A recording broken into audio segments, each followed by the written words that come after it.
Hey everyone. Tonight we are traveling back in time. Not just a few hundred years, but a full millennium to a place that feels both deeply American and yet strangely alien.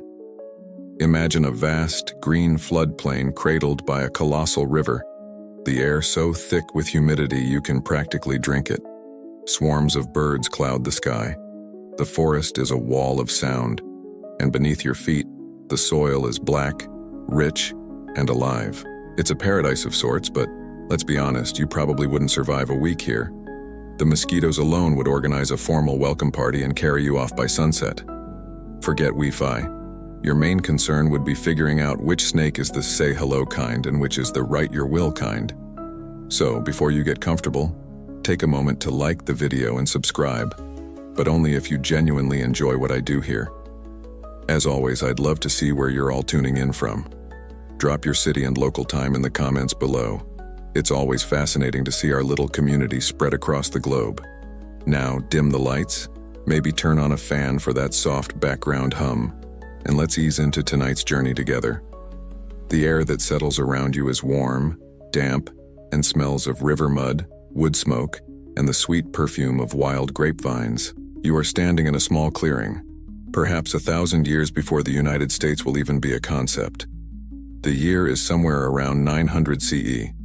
This place, this immense, fertile basin where the Missouri and Illinois rivers surrender themselves to the mighty Mississippi, will one day be called the American Bottom. But for you, it is simply home. It is the whole world. You are one of the people of the late woodland period, living in a way that your ancestors would have recognized for generations. Your world is small, intimate, and defined by the rhythm of the seasons and the flow of the rivers. You walk through your village, which isn't much of a village by our standards. It's more of a hamlet, a loose collection of a few family homes nestled near a meandering creek. The houses are not log cabins, but semi-subterranean structures.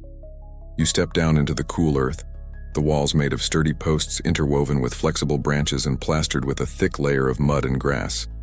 The roof is a heavy thatch of prairie grass, smelling sweet and earthy in the damp air. Inside, a central fire pit offers warmth and a place to cook, its smoke filtering slowly up through a hole in the ceiling. It's cozy, but also constantly filled with a haze of smoke that stings your eyes. Your life is a constant, active engagement with the world around you. This morning you were checking fish traps in one of the shallow backwater lakes left behind by the river's restless shifting. Later you'll join others to forage for nuts in the dense upland forests that rise from the floodplain's edge. The true cornerstone of your diet is this incredible bounty. You hunt white-tailed deer, turkey, and waterfowl. You gather pecans, hickory nuts, and persimmons. The rivers and lakes provide a seemingly endless supply of fish, mussels, and turtles. It is a rich and reliable existence, but one that requires constant work and an encyclopedic knowledge of the landscape. You are also a farmer of a sort. This is a time of quiet but profound transition. For generations, your people have tended small garden plots, growing native crops like squash, sumpweed, and sunflowers. But a new plant has been slowly working its way into your life: maize. This strange tall grass from the south is demanding. It leaches nutrients from the soil and requires constant attention, but the return it offers in calories is undeniable. Historians still argue whether the full-scale adoption of maize was a deliberate choice for surplus or a desperate necessity driven by a growing population and dwindling wild resources. For you, it is simply a practical matter. More maize means more food, stored for the lean winter months. You watch the women of your family tend the fledgling stalks, their conversation a low murmur as they work the rich black soil with fire-hardened digging sticks and hoes made from the shoulder blades of bison. You pick up a piece of pottery, a simple cooking jar, its surface cord marked and utilitarian. It's heavy and thick. You watch a woman preparing to make a new one. She pounds dried clay into a fine powder, mixes it with water, and begins to knead it. But she adds something else: a handful of gritty, crushed material. It's grog, the remains of old pottery vessels that were broken. Instead of being discarded, they are pulverized and added to the new clay. This temper, this ghost of an old pot, strengthens the new one, preventing it from cracking in the heat of the fire. It feels like a secret, a form of practical magic ensuring that the past literally reinforces the future. It's recycling, 1,000 years before it would become a buzzword. Your society is thrifty because it has to be. Your social world is circumscribed by kinship. You know everyone in your hamlet and you are related to most of them. Leadership is fluid, earned through skill, wisdom, and respect, not inherited by divine right. There are no kings, no chiefs demanding tribute. Decisions are made by consensus. In the evenings, you gather around the fire, listening to the elders tell stories. Stories that explain the creation of the world, the behavior of the animals, and the proper way to live. There are ceremonies tied to the seasons, to planting and to harvest, but they are local affairs, celebrated by your kin group. The idea of a single powerful priest directing the spiritual lives of thousands would be utterly foreign. This land is flat, incredibly so. So flat you swear you could watch your dog run away for 3 days straight. And yet, here and there, you see them. Low, rounded mounds of earth, built by your ancestors centuries ago.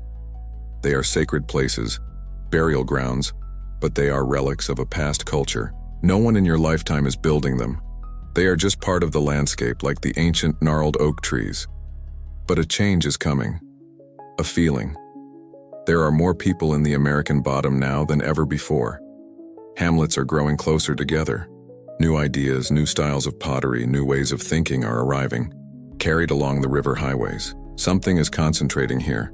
A spiritual and social energy is beginning to coalesce, drawing people in from the surrounding woodlands. You are standing on the cusp of an explosion, a cultural big bang, and you don't even know it. The fertile ground beneath your feet is about to become the stage for the rise of America's first and greatest city. That feeling of change doesn't dissipate. It grows, carried on the breeze like the scent of distant rain. You hear it in conversations with traders who paddle their dugout canoes down from the north or up from the south. They speak of a certain spot, a few miles away, where the floodplain is especially wide and flat, where Cahokia Creek lazily meets the embrace of the Mississippi. It's not just that the land is good there. The land is good everywhere in this great bottom. No, they speak of something else. A concentration of people. More than a village, but not yet a city. A gathering. A place where interesting things are starting to happen. It's the hot topic around the evening fires, the subject of speculation and rumor. Someone has a cousin who moved their family there. They say the corn grows taller, that the hunting parties have more success. Driven by a curiosity that outweighs your natural caution, you decide to see it for yourself. You travel with a few members of your family. Your footfalls silent on the well-worn path that hugs the edge of a marsh. You pass hamlets much like your own, smoke curling from the roofs of their earthen lodges. But as you draw closer to this gravitational center, the landscape begins to change. The gaps between settlements shrink. The garden plots merge into larger, more continuous fields of maize, squash, and beans. A sprawling patchwork quilt of cultivation. You see more people in an hour than you might have seen in a month back home.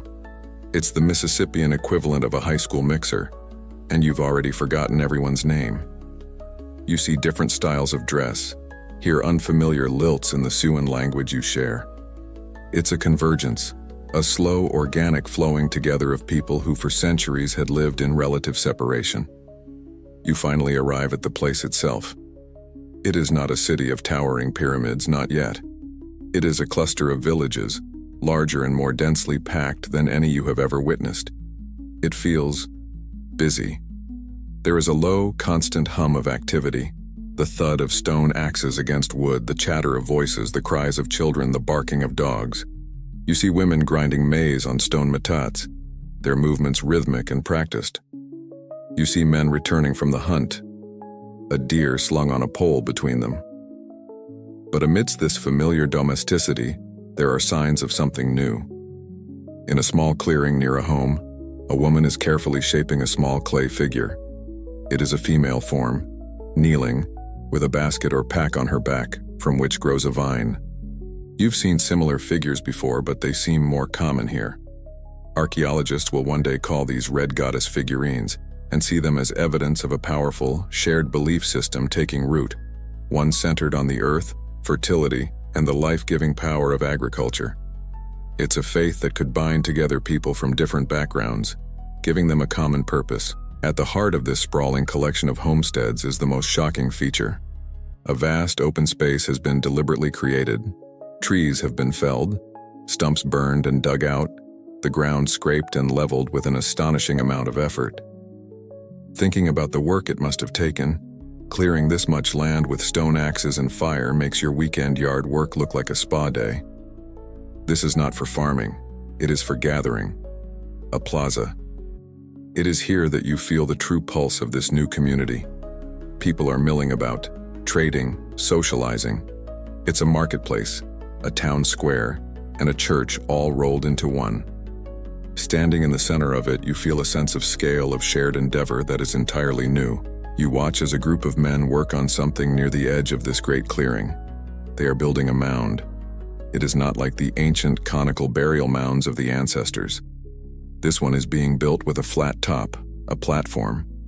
They work in a steady stream, digging basketfuls of soil from a nearby spot, creating a shallow pit, and carrying them to the growing earthwork.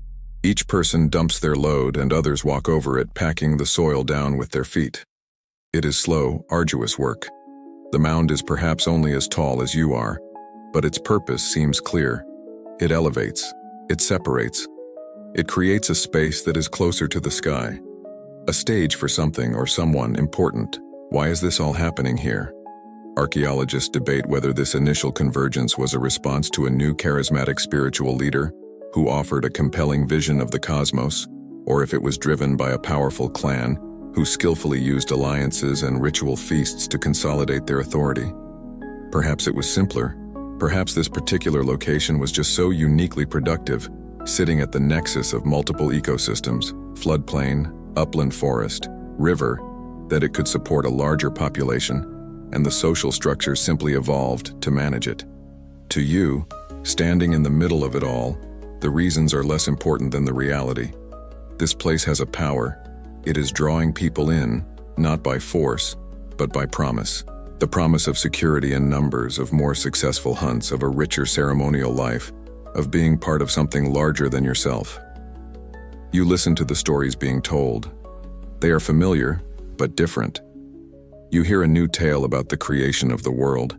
It's a bit like your own people's version, but with a better ending and maybe a few more talking raccoons. It's the hot new remix, and it seems to be catching on. This is how cultures merge. Not in a single dramatic moment, but in the slow blending of ideas, beliefs, and practices. The pottery here incorporates designs you've never seen. The projectile points are napped from a type of chert that comes from a quarry a day's walk to the south. This isn't just a bigger village, it's a melting pot. You are witnessing the very first tentative steps, the laying of a foundation. It is the quiet gathering of souls, the essential prelude to the thunderous boom that is about to follow. You look up at the small, unimpressive platform mound, at the wide, empty plaza, and you can feel it in your bones. This is just the beginning. The slow trickle you witnessed before has become a flood. The year is now 1050 CE, and the world has turned on its axis. What was a promising gathering, a large and busy collection of villages, has undergone a radical, explosive transformation. It is a change so abrupt and so total that archaeologists, centuries from now, will label it the Cahokian Big Bang. You are living through it, and the sheer velocity of the change is breathtaking. It feels as if half the people living within a 100-mile radius have suddenly packed up their belongings and moved here, all at once. The quiet hum of activity you remember has been replaced by a deafening roar of human endeavor. Your personal space has evaporated. Everywhere you turn, there are new faces, new families building new homes, their cooking fires adding to the permanent haze that now hangs over the floodplain. The footpaths have become wide, muddy avenues, churned by thousands of feet. The forests are receding at an alarming rate as immense numbers of trees are felled for houses, defensive walls, and firewood. The sounds are a constant cacophony. The rhythmic thump-thump-thump of countless stone axes, the sharp clack of flint knappers striking stone, the shouts of people directing work crews, and the babble of 1,000 simultaneous conversations in dialects that still sound slightly foreign to your ear. It's overwhelming, chaotic, and utterly electrifying. The population has swelled from a couple of thousand to perhaps 10 or 15,000 people in the span of a single generation. It's the kind of growth that modern cities struggle to manage with all their technology. Here, it is happening with muscle, sweat, and an iron will. This isn't a town anymore. It's a metropolis being born in a violent creative rush. What could possibly have caused such a sudden dramatic convergence? It is the central mystery of this place. Historians and archaeologists fiercely debate what triggered this sudden coalescence. Was it a new political ideology that swept through the region? A powerful chiefdom that consolidated power through force and persuasion? Or was it a religious movement? A new prophet revealing a compelling new vision of the world that people found irresistible? Perhaps it was the opposite. A crisis rather than a promise. Maybe a severe, prolonged drought in the surrounding uplands forced people to the relative security of the Great River's floodplain, seeking refuge and a more stable food supply. Whatever the cause, the result is undeniable. You are at the epicenter of a revolution. You feel this revolution in your daily life. The casual foraging trips of your youth are a distant memory. The nearby woods have been picked clean and hunted out. Now, procuring food is an organized, large-scale effort. Hunting parties travel for days to find game. Farming has become the absolute backbone of your existence. Vast new fields of maize have been cleared, stretching for miles in every direction. The work is endless and communal, no longer just a family affair. You work alongside people you barely know, all laboring toward a common goal, feeding the insatiable hunger of this new city. You are becoming a specialist. You spend less time doing a little bit of everything and more time doing one thing. Perhaps your family has a knack for making pottery, and you now spend your days producing the distinctive flared rim jars and decorated bowls that are in high demand. Or maybe you are a skilled woodworker, shaping timbers for the houses of a new elite class that is beginning to emerge. One evening, you look up at the night sky, a familiar comfort in this rapidly changing world. A few years ago, a new star appeared in the heavens. It was not there before, and then suddenly, it was. A brilliant point of light bright enough to be seen during the day.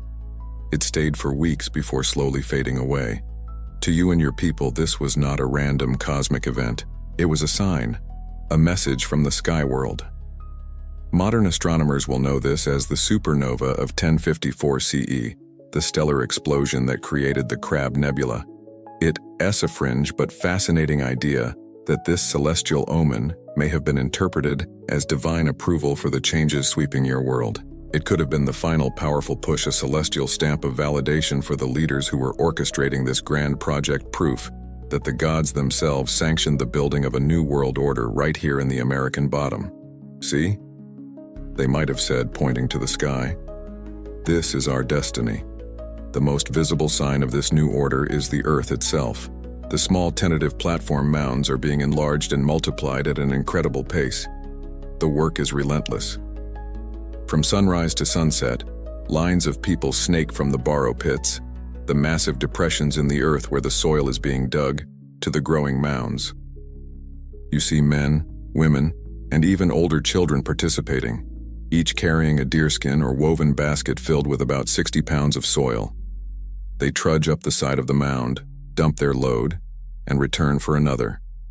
It is a human conveyor belt, a living machine of immense power. The scale of the vision is becoming clear. This is no longer about building a few platforms for important buildings. This is about remaking the landscape, sculpting the very earth to reflect a new understanding of power, society, and the cosmos itself. The city isn't just growing, it is being designed, and you are the engine of its creation. The raw, chaotic energy of the Big Bang is now being harnessed. You can feel the shift in the air. It's no longer just about making room, it's about making something deliberate, something with an underlying grammar and a sacred geometry. You are standing in the heart of what will become the city, in that vast, cleared space that is being transformed into the Grand Plaza. But today it is not a space for gathering. It is a massive, open-air drawing board, and the men and women moving across it are the drafters of a new world. They are not just building a city, they are laying out a map of their cosmos on the face of the earth. You watch a small group of individuals who carry themselves with a distinct authority. They are not chiefs in the way you might think of a warrior leader, but something different. Priests, astronomers, architects. They carry no tools of war, but instead hold long, perfectly straight wooden rods and coils of tightly woven fiber rope marked with knots at regular intervals. They move with a quiet, intense focus that commands the attention of everyone around them. Getting this many people to agree on a single citywide design is a feat that defies imagination. It's the ancient equivalent of trying to get your entire extended family to agree on what to watch on TV. Someone is bound to be unhappy, but here, the plan is absolute. Their first task is to establish a foundation, a baseline from which all else will be measured. You watch as they spend days observing the sunrise. Using a series of tall posts set into the earth, they mark the position of the sun as it breaks the horizon each morning. They are waiting for the equinox, the one day when the sun rises due east. When that day comes, a line is drawn between the posts, a perfect east-west axis scraped into the dark soil. From this, using ropes to create a perfect right angle, they establish the cardinal directions. But what they create is not a perfect north-south, east-west grid. For a reason you don't understand, the entire plan is skewed, rotated clockwise about 5 degrees. Archaeologists continue to debate whether this specific offset was a mistake, a result of magnetic north, or a deliberate alignment with something celestial, perhaps the rising point of the sun on the summer solstice or a significant lunar event. Whatever the reason, this 5-degree tilt becomes the fundamental orientation for the entire sacred core of the city. With the primary axis established, the real work begins. You are handed one end of a long, heavy rope. It feels coarse in your hands. Another person carries the other end, walking in a straight line until the rope is pulled taut. A leader sights along the line, shouting instructions to move it a hand's breadth to the left or right until it is perfectly aligned with a distant marker post. Then people with hoes and digging sticks move along the rope, creating a shallow trench in the earth. Line by line, a massive grid is etched into the floodplain. It's painstaking, repetitive work. But as the day wears on, you see the pattern emerging. You are drawing the blueprint for a city at full scale. You notice the knots in the rope are all spaced an equal distance apart. The wooden rods the leaders carry are all the same length. It becomes clear that they are using a standard unit of measurement. Scholars centuries later will find this pattern everywhere, in the dimensions of the mounds, the plaza, and even residential houses. They will call this unit the Cahokian yard, roughly 1.04 meters. The precision is astonishing. Major post-pit circles will be laid out with diameters in perfect multiples of this unit. The Great Plaza itself will be designed with specific geometric ratios. This isn't just building. This is architecture on a scale that feels almost superhuman, especially when you remember every measurement is being made with rope, wood, and the naked eye. It's like trying to hang 1,000 picture frames in a perfect grid across a square mile without a single level or measuring tape. Within this grand grid, specific locations are marked with tall, brightly painted cedar posts. This one, they indicate, is where the great mound will rise, its corners perfectly aligned to the sacred directions. Over here, a series of smaller mounds will be built, mirroring the position of certain stars. And there, a vast circle will be left open, the future site of a great ring of posts that will track the sun's journey through the year. The plan is not just practical, it is deeply symbolic. The city is being designed to be a reflection of the world above. The central axis might represent the path of souls, the axis mundi connecting the earthly plane with the sky world and the underworld. The layout ensures that on the most important days of the year, the sun will rise or set in perfect alignment with the city's major structures, bathing the plazas and temples in a sacred light. You look around at the borrow pits, the massive holes in the ground where the soil for the mounds is being excavated. They are already beginning to fill with rainwater, creating muddy ponds. People joke that they are the city's first swimming pools, though you wouldn't want to take a dip in one. But even these are not random, they are part of the design. Their placement is strategic, not only as a source of earth, but also possibly as moats or markers within the urban landscape. Nothing here is accidental. Every line in the dirt, every marker post, every excavated pit is a verse in a grand, epic poem being written upon the land, a poem about order, power, and the proper relationship between humanity and the gods. You are no longer just a resident of a growing town. You are a citizen of a cosmogram, a participant in the creation of a sacred machine designed to channel the power of the heavens down to the earth. The lines etched into the earth are no longer abstract guides. They are now paths of labor, arteries of a colossal project. The grand design is being brought to life, and you are standing at the heart of its most ambitious element. Before you is the space marked out for the city's central pyramid, the structure that will one day be known as Monk's Mound. Right now it's just a massive, flattened rectangle of dirt, but the air around it is thick with anticipation and the dust of ceaseless motion. You are handed a basket, woven from split river cane, its handles worn smooth by the grip of many hands before you. It feels surprisingly light, but you know that in a few moments it will feel like it's filled with lead. Your day begins in the borrow pit. It is a vast, ever-expanding wound in the earth, already dozens of feet deep in places. The scale of it is hard to comprehend. Thousands of people are working here, a human anthill of directed chaos. Some use large, heavy hoes with sharp clamshell blades to break up the dense, loamy soil. Others use fire-hardened digging sticks to pry loose clods of earth. Your job is to fill your basket. You kneel down, scooping the soil in with your hands, feeling its cool, damp texture. It's a mix of black topsoil, yellowish silt, and gray clay. You notice that the overseers are specific. They direct certain teams to dig from particular areas, to harvest a specific type of soil. This isn't just a random shoveling of dirt. You hoist the basket to your shoulder, its 60-pound weight settling into your muscles with a familiar ache. You join the line, a single file procession of thousands of people snaking its way from the pit toward the nascent mound. The line moves at a steady, shuffling pace. No one runs. The effort must be sustained for the entire day. The only sounds are the soft tread of moccasins on the earth, the creak of baskets, the occasional grunt of exertion, and the low murmur of conversation.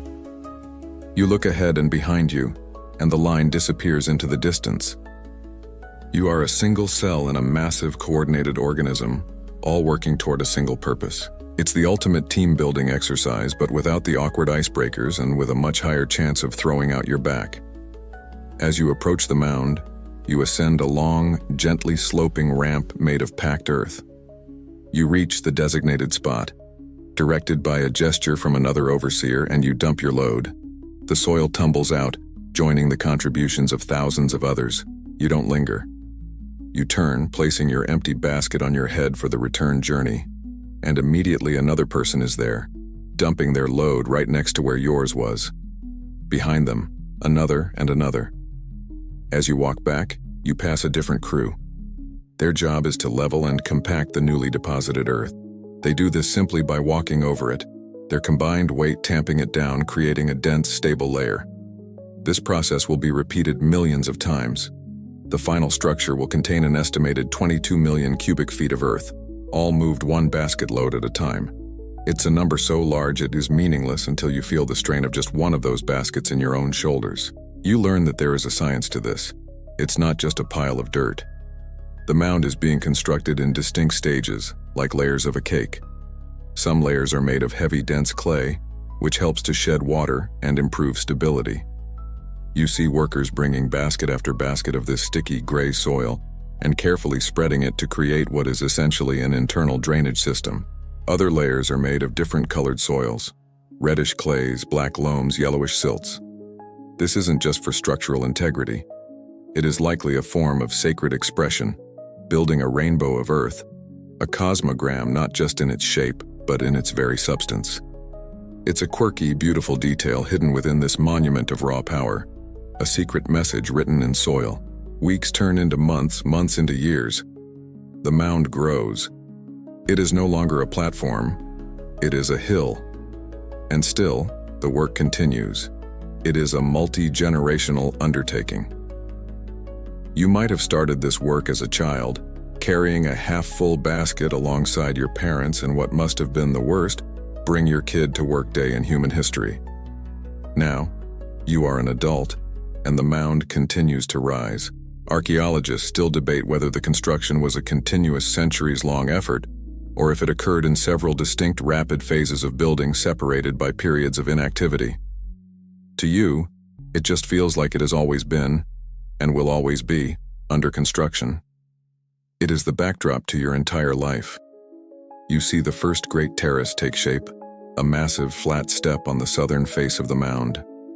Then a second, and a third. The final structure will have 4 terraces, each likely holding important buildings of its own. It is an artificial mountain, its base larger than that of the Great Pyramid of Giza. It is the ultimate workout plan, an endless ascent on the Stairmaster from hell. And there's no canceling this gym membership. You complain to the person next to you in line, a quiet joke about the absurdity of it all. They offer a weary smile. There is no human resources department to appeal to. There is only the basket, the pit, and the ever-growing mountain of earth that is beginning to block out the sun. The last basket of earth has been laid. The final layer of clay has been tamped down. Generations of labor are complete. And now, you are granted the privilege of the ascent. You stand at the base of the northern face, where a great wooden staircase, a grand series of ramps and log steps wider than your home is long, rises into the sky. Your legs are already tired just looking at it. There's no celestial elevator, no divine escalator to the top. As you begin to climb, the city's noise begins to change. The sharp, distinct sounds of pottery breaking or a dog barking blending into a low, continuous hum. You climb past the first great terrace, a vast, flat expanse that could hold your entire village. You pass the second and the third, each one a monumental achievement in its own right. The wind picks up, a welcome coolness against your skin, a breeze that rarely touches the humid, stagnant air of the floodplain below. Finally, you step onto the summit.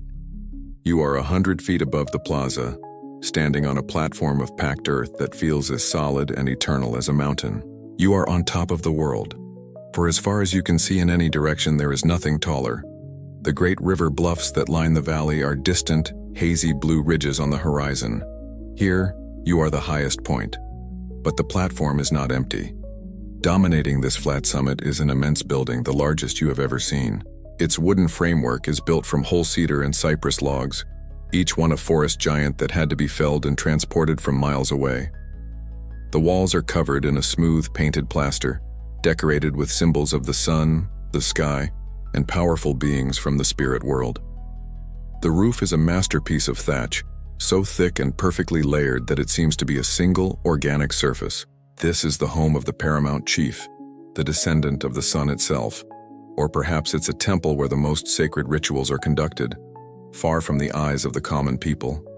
Its sheer size is a statement of absolute power. You turn and look out. The view is staggering.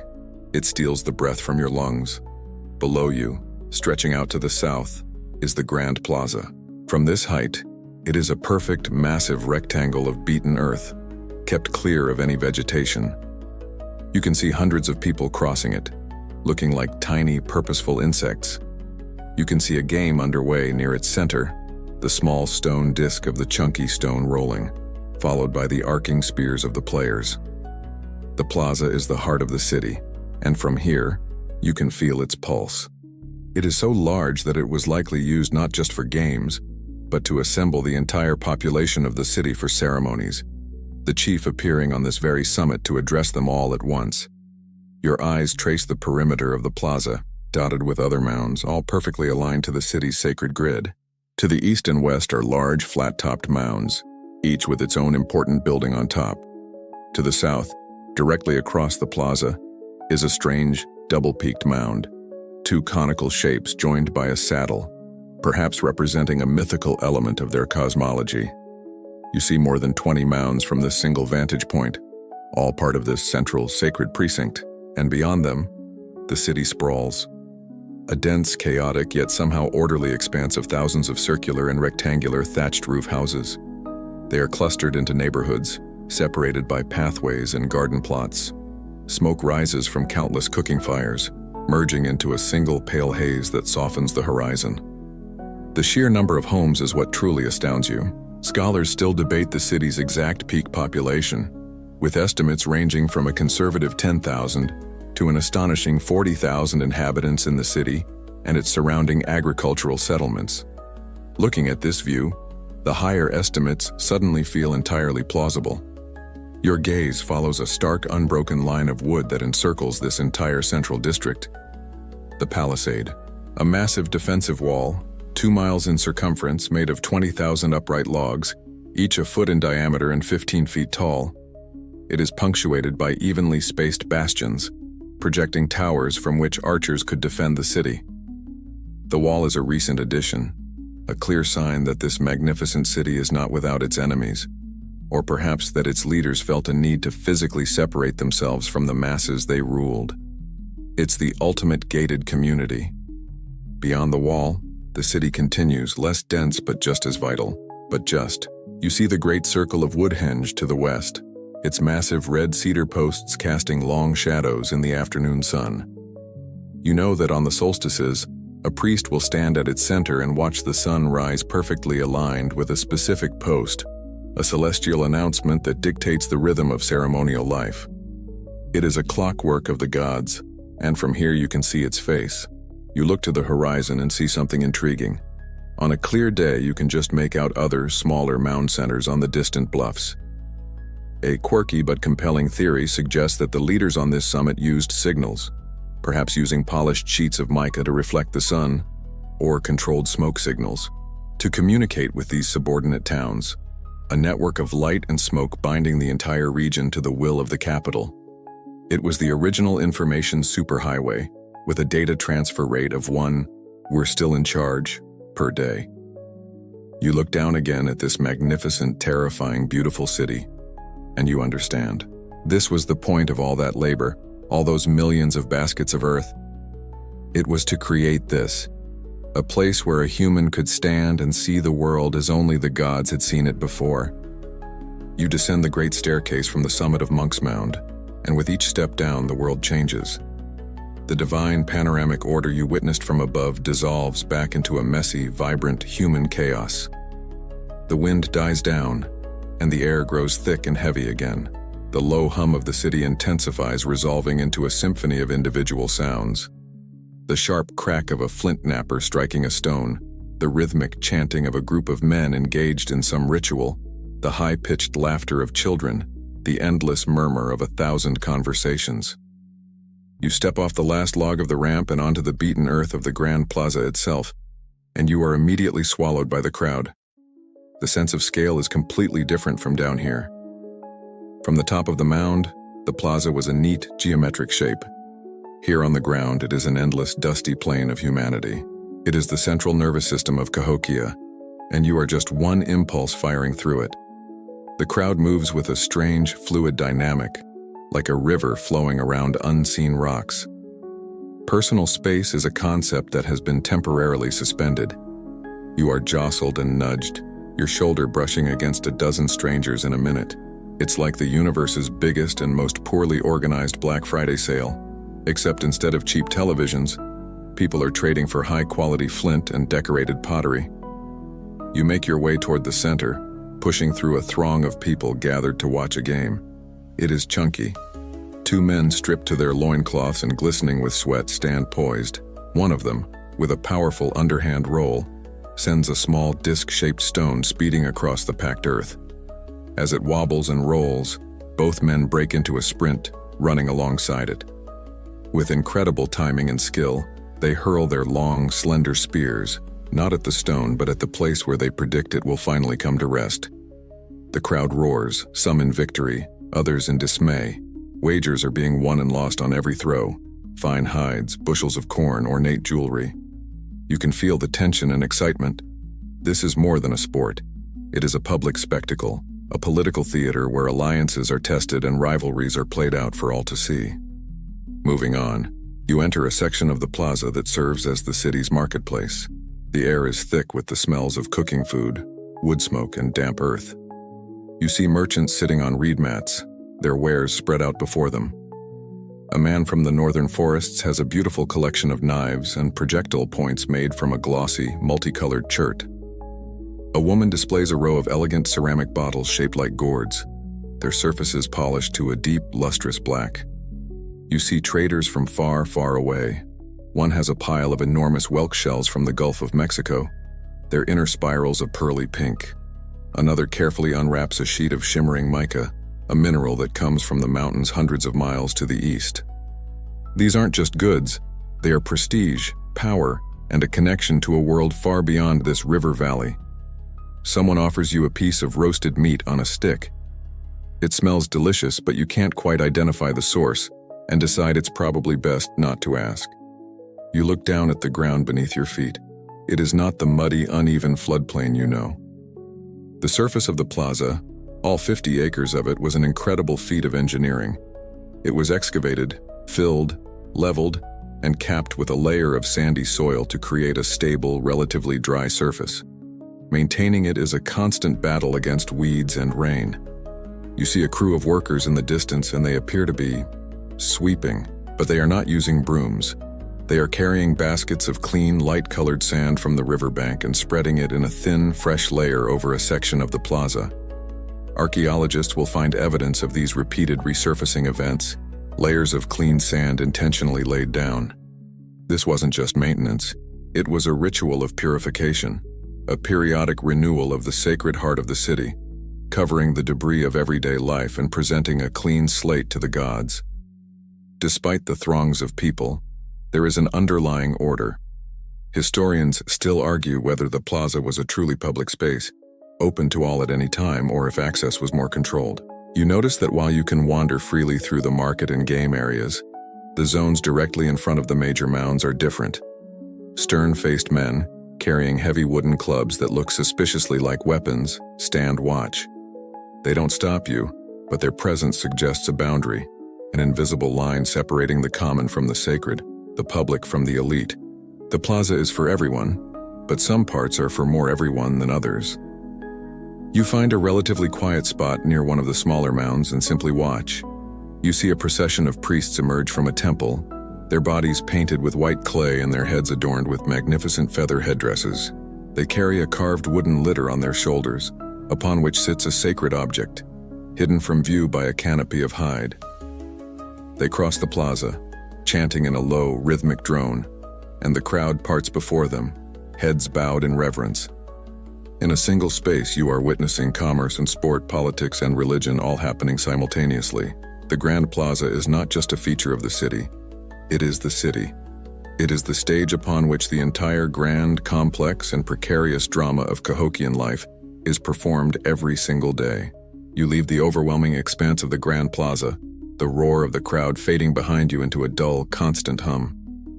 You walk toward the edge of the central precinct, past one of the smaller, flat-topped mounds. The air changes here. The sense of monumental sacred space gives way to something more intimate, more domestic. You have entered the city's residential zones, the sprawling, intricate network of neighborhoods where the vast majority of Cahokia's population actually lives. This is where the city sleeps, eats, and raises its children, in the monumental shadow of the pyramids. The neat cosmic grid of the ceremonial core vanishes. Here, the layout is more organic, more human. The pathways are not grand avenues but well-worn tracks of dirt, winding between clusters of homes. The houses are not arranged in neat rows like a modern subdivision, but are grouped together, often facing a shared, open courtyard. This central space is the heart of the neighborhood. It's a communal living room where children play, women grind corn and gossip, and men repair tools or nap in the shade. You see dogs, the only domesticated animal here, lounging in the dust or sniffing around a cooking fire in hopes of a dropped scrap of food. It feels less like a city, and more like 1,000 tiny villages all stitched together. You approach one of the houses to get a closer look. Forget any image you have of a log cabin or a teepee. The construction is ingenious and perfectly suited to this climate. This is a wall trench house. The builders first dug a narrow rectangular trench where the walls would be. Then they stood sturdy cedar posts upright in the trench, one after another, and packed the earth back in to hold them firmly in place. The gaps between these uprights were then filled with a woven lattice of flexible saplings, a technique called wattle. Finally, this entire framework was plastered with a thick, sticky mixture of river mud, clay, and dried grass for insulation. This is daub. The result is a sturdy, well-insulated wall. The roof is a heavy, sloping cap of bundled prairie grass, expertly thatched to shed the torrential rains of a Midwestern summer. They're inventing open-concept living, but with a lot more smoke and a distinct lack of granite countertops. You stoop to enter through the low doorway, pushing aside a hide flap. Inside, it takes a moment for your eyes to adjust to the gloom. The only light comes from the doorway and a small smoke hole in the center of the ceiling. The air is thick with the smell of wood smoke, old thatch, and cooking stew. A small fire smolders in a clay-lined hearth in the center of the floor. This single fire is the home's source of light, heat, and its kitchen stove. The floor is made of packed earth, smoothed and hardened by years of use until it's almost like concrete. Along the walls are low raised platforms made of wood and woven mats which serve as beds and benches. There is no other furniture. Possessions are stored in woven baskets in ceramic jars, or in pits dug into the floor, their openings covered by mats to prevent an unfortunate and clumsy misstep in the dark. Archaeologists still debate how these neighborhoods were organized. Are you standing in a community of related families, a clan that lives and works together? Or are the neighborhoods based on craft specialization? Perhaps this is the potter's quarter, and the next courtyard over is where the bead makers live and work. The evidence is tantalizingly ambiguous. In this courtyard, you see several women shaping clay into pots, which might suggest a craft-based area. But they could just as easily be sisters and cousins, a family sharing their daily chores. You move on, wandering deeper into the residential sprawl. You notice that some houses are circular, while most are rectangular. The circular ones are a slightly older style, a holdover from the pre-city woodland period. The newer rectangular houses are now the standard. It's a subtle sign of the cultural shift, the standardization that comes with creating a unified urban identity. You pass a house that is clearly in the process of being built, and you see the skeleton of the wall trenches and the upright posts, the raw structure before its skin of wattle and daub is applied. It is a massive amount of work, all done with stone, bone, and wood tools.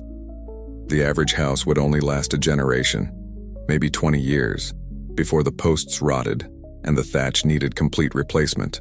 When a house reached the end of its life, the family would dismantle it, level the ground, and build a new house on the exact same spot. This created a layered history, a house biography, that modern archaeologists can carefully excavate, peeling back the floors of successive homes, finding the lost tools and broken pots of generations of a single family. But not all homes are created equal. You make your way to a neighborhood nestled inside the Great Palisade Wall, closer to Monk's Mound. The difference is immediate. The houses here are much larger. They are built using the same wall trench technique, but the posts are thicker, the construction more precise. They are spaced farther apart, affording a degree of privacy that is unimaginable in the crowded districts outside the wall. Inside one of these elite homes, you see something new. Interior walls, light screens made of woven cane, dividing the large space into separate rooms for sleeping and working. This is the Mississippian McMansion, complete with a semi-private master bedroom. You also notice the artifacts are different. Instead of heaps of everyday cooking jars, you see finely made bowls with intricate incised decorations, ceremonial beakers, and tools made from exotic, imported stone. These are the homes of the elite, the priests and clan leaders who orchestrated the city's grand design. Their quality of life a world away from the common farmer living just a few hundred yards away. This physical separation between the rulers and the ruled is a stark daily reminder of the city's rigid social structure, a hierarchy built of timber, thatch, and earth. The everyday rhythm of neighborhood life is suddenly shattered by a palpable, citywide excitement. For days, the preparations have been underway, a growing buzz of activity that has touched every household. Massive hunting parties were dispatched weeks ago, returning with canoes laden with game. Women have been working in communal groups, grinding corn into mountains of fine meal. Enormous pottery vessels, too large for a single family's daily use, have been brought out from storage. Today, the purpose of all this effort becomes gloriously, overwhelmingly clear. It is a feast day. The entire city is throwing a barbecue, and you have a front row seat. Your senses are the first to be assaulted. The air, normally hazy with the smoke of 1,000 domestic hearths, is now thick and heavy with a new kind of smoke. It's richer, greasier, and carries the unmistakable, mouth-watering aroma of roasting meat on a colossal scale. It's a scent that gets into your clothes, into your hair, and seems to coat the inside of your mouth before you've even taken a bite. You are drawn from your neighborhood courtyard toward the open spaces near the mounds, following the scent as if pulled by an invisible rope. The sight that greets you is one of organized, culinary chaos. The city has become a massive, open-air kitchen. Long, shallow pits have been dug, and in them immense fires have been burning for hours, reducing whole logs to glowing beds of coals. Spitted over these pits are dozens, perhaps hundreds, of deer carcasses, their skins crackling and sizzling as the fat drips into the embers below, sending up plumes of fragrant smoke. The scale is almost impossible to process. It's not a few families cooking for themselves. It is a centralized, industrial-level operation. You see teams of men and women working with practiced efficiency, turning the spits, tending the fires, and carving the cooked meat with sharp flint knives. Near the roasting pits, other groups are tending to enormous ceramic pots, each one large enough for a person to curl up inside. They are propped up on stones over their own fires, and their contents bubble and steam. This is the staple, the foundation of the meal. A thick, hearty porridge made from corn, flavored with beans, squash, and perhaps smaller game like turkey and fish. The smell of this stew mingles with the scent of the roasting venison, creating a perfume of pure sustenance. The sheer volume of food is a testament to the city's power. Archaeologists have unearthed massive feast middens, ancient trash pits containing the remains of these events. In a single layer, they might find the bones of over 1,000 deer, along with tons of broken pottery. This wasn't just a big dinner. It was a logistical miracle, an event that showcased the leadership's ability to command and redistribute the resources of an entire region. A leader adorned in shell necklaces and a painted deerskin robe signals that the feast is to begin. There is a great cheer, and the orderly distribution starts. You are given your portion on a simple pottery plate, or perhaps a large, stiff leaf. A generous piece of venison dripping with juice and a large ladle full of the thick stew. There are no forks, no tables. You find a spot on the ground with your family and neighbors and you eat with your hands. The taste is incredible, smoky, rich, and deeply satisfying. It is likely the most meat you will eat at one time all year. It's a moment of pure, unadulterated abundance in a world where hunger is never far away. It's the Mississippian equivalent of an all-you-can-eat buffet, but with a much better view and a distinct lack of sneeze guards. As you eat, you look around at the thousands of other people doing the same. The feast serves a purpose far greater than just filling bellies. It knits the city together. It turns a diverse, potentially fractious population of immigrants and locals into a community. Sharing food is the most fundamental way humans create bonds. By providing this bounty, the chiefs and priests are reinforcing their right to rule. They are demonstrating their power, their wealth, and their special connection to the supernatural forces that ensure a good hunt and a rich harvest. It is a powerful political statement delivered not with a speech, but with a full stomach. You notice something interesting about the bones being tossed into the communal refuse pits. They are almost all deer bones, and even more specifically, the bones from the best cuts of meat, the haunches, the loins. The less desirable parts are conspicuously absent. This suggests an incredible level of selection and extravagance. They weren't just cooking every scrap they could find. They were providing the best of the best on a massive scale. It's a quirky detail that speaks volumes about the wealth being displayed. Historians still argue whether participation in these feasts was a voluntary act of community celebration or a form of social obligation. Was this a gift from the chief, or was it a calculated return on the labor and tribute you owed him? Are you a grateful guest at a party, or a taxpayer picking up your annual refund in the form of venison? The line is probably blurry, even to you. The feasting will go on for hours, likely accompanied by music, dancing, and storytelling. It is a time to relax, to socialize, to forget the endless toil of the fields and the mounds. It is a collective sigh of relief and a celebration of life. But as you finish your meal feeling content and sleepy, you look up at the great mound where the paramount chief and his family are having their own feast, undoubtedly, on the choicest cuts of all, served in the finest pottery. You understand the transaction. Your loyalty, your labor, your belief in this system, all of it has been reaffirmed not by a threat, but by an act of overwhelming, calculated generosity. The great Cahokian barbecue is over and the bonds of power have been retied. one greasy, satisfied smile at a time. The satisfying, heavy feeling of the feast begins to fade, replaced by a different kind of energy that crackles through the crowd. The communal meal has broken the city into its component parts, families and neighbors, but now it is reforming into something else, a massive, unified audience. People are drifting away from the cooking fires, moving back toward the center of the Grand Plaza. The mood is shifting from one of relaxed contentment to a tense, focused anticipation. You are carried along with the human tide toward a long, perfectly cleared and smoothed section of the plaza that serves as a playing field. The air grows thick with the murmur of thousands of voices placing wagers and debating the merits of the players. You find a place to stand, jostled on all sides by people craning their necks for a better view. Out on the field, the athletes are preparing. These are not just any men. They are physical specimens, their bodies lean and powerful, honed by years of practice. They are adorned not in the regalia of chiefs, but in the functional attire of a competitor. A simple breechcloth, their bodies decorated with streaks of white and red paint, their hair tied back. They carry themselves with the quiet, intense confidence of modern-day sports heroes. They are the city's champions, and their reputations, along with a significant amount of material wealth, are on the line. They might not be getting a multi-million-dollar sneaker deal, but the stakes here are arguably much higher. The game is chunky. At the head of the field, a designated roller takes his position. In his hand, he holds the object of the entire contest, the chunky stone. It is not a rough piece of rock.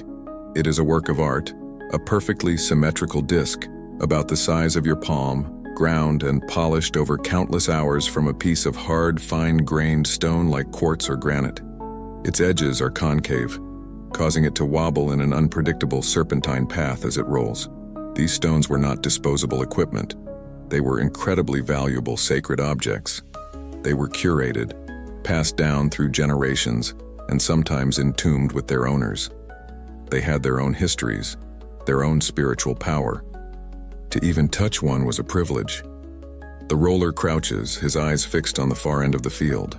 With a powerful, fluid motion, he sends the stone on its way. It speeds across the packed earth, a silent, wobbling blur. The moment it leaves his hand, two players, one from each team, explode into a full sprint. They run parallel to the stone's path, their eyes locked on it, judging its speed and unpredictable curve. In their hands, they each carry a long, slender pole, about the length of a fishing rod, with a slightly thicker end. These are not spears meant for killing, but for marking a position. The crowd holds its collective breath. You can feel the tension as a physical force. The runners match the stone's pace, their moccasined feet pounding the earth in a rhythmic beat. Then, in a moment of what seems like pure instinct, they hurl their poles, sending them sliding along the ground. The object is not to hit the stone, but to have the tip of your pole be closer to the stone's final resting place than your opponent's. It is a game of incredible speed, precision, and predictive genius. The stone begins to slow, wobbling more dramatically, and finally settles in the dust. The two poles lie nearby, their tips mere inches apart. The crowd surges forward to see the result, and a loud, passionate argument breaks out. This is where the real action is. Historians still argue whether the primary function of chunky was mass entertainment and gambling, or if it served a more formal political purpose, acting as a substitute for warfare. Watching this scene, it's clear it was both. All around you, wagers are being settled. A man groans and hands over a beautifully knapped flint knife. A woman reluctantly gives up a string of polished shell beads. The betting is furious and, by our standards, reckless. People wagered tools, food, hides, and fine ornaments. Some historical accounts from descendant cultures suggest that a player might wager himself into servitude, or even wager his own life, on the outcome of a single game. It was the original high-stakes poker played with spears instead of cards. A judge, an elder whose authority is unquestioned, is called to measure the distance. He carefully places a marked stick between the chunky stone and the tips of the two poles. A murmur goes through the crowd. He straightens up and points to one of the poles. A roar erupts from one half of the spectators, while the other half sighs in collective disappointment. The winning athlete retrieves his pole with a stoic nod while his opponent walks back, his face a mask of frustration. There is no instant replay here, no challenging the call. The judge's word is final. You realize you are watching more than a sport. This is a political instrument. A high-stakes game like this, played between the champions of two different towns or two powerful clans, could be a way of settling a territorial dispute or a trade disagreement. It allows for a resolution, a clear winner and loser, without the massive cost of a full-scale battle. The honor of the community rides on the skill of its athletes. The game is a ritualized conflict, a political stage where power and prestige are publicly contested and affirmed. You're not just watching a game, you're watching diplomacy in action, just with more sprinting and less paperwork. The tension in the air is not just about who wins the next point. It's about the subtle, constant negotiation of power that allows a city this large and diverse to function. The thrill of the chunky game evaporates, leaving behind a subtle but persistent residue of tension in the air. The ritualized conflict on the playing field, the containment of rivalry within the bounds of a game, is beginning to feel like a fragile illusion. For a generation, Cahokia has been a city of unparalleled confidence, its power seemingly absolute, its reach extending for hundreds of miles. But something is changing. The world outside the city is growing restless.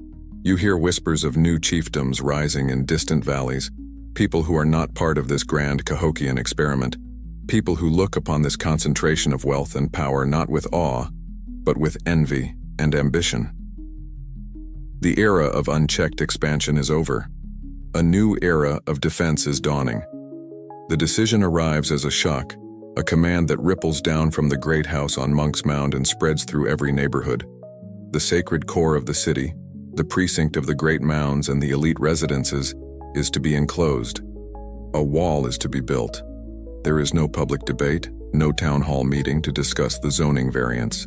It's the kind of top-down decision that leaves no room for argument. And the urgency is terrifying. This is not a project to be undertaken over a generation, like the Mounds. It must be done now, immediately. Paradise, it turns out, needs a panic room. Suddenly, every able-bodied person is mobilized. The task is monumental, a logistical nightmare that would challenge a modern engineer. First, the trees, tens of thousands of them. Great work parties are sent into the upland forests, miles away from the city, as the nearby groves have already been stripped for firewood and home construction.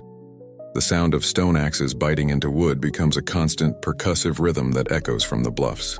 You watch the teams of men, their bodies slick with sweat, work for hours to bring down a single tall oak. There's no environmental impact statement, no thought of reforestation. The need is immediate and absolute. Then comes the problem of transport. Each log, 15 to 20 feet long and a foot in diameter, weighs hundreds of pounds. There are no wheels, no beasts of burden. Every single post must be carried, dragged, or perhaps floated down tributary creeks to the city by human muscle. It is a brutal, back-breaking effort that goes on for months. The city's focus shifts from building for the gods to building against other men. The atmosphere of sacred endeavor is replaced by one of grim, fearful necessity. You are part of a crew digging the trench for the wall.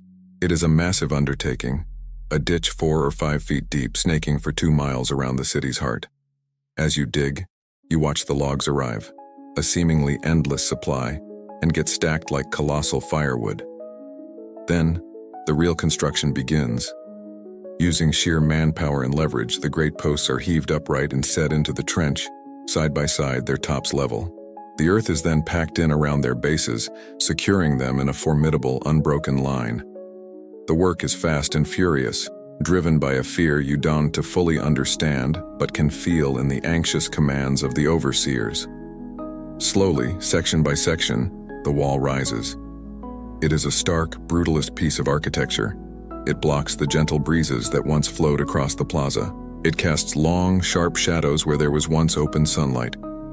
The view of the horizon, of the comforting green of the floodplain, is gone, replaced by a monotonous, intimidating barrier of raw wood.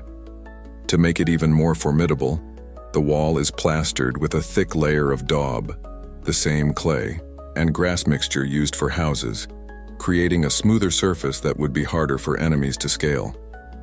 The design is militarily sophisticated. Every 100 feet or so, the wall projects outward in a square tower. These bastions were not just for show. They were elevated platforms from which archers could rain arrows down on any attackers, catching them in a deadly crossfire. The builders also included cleverly designed entrances. These were not simple gates, but baffled, maze-like passages that would force an invading force to break formation and expose their flanks to defenders.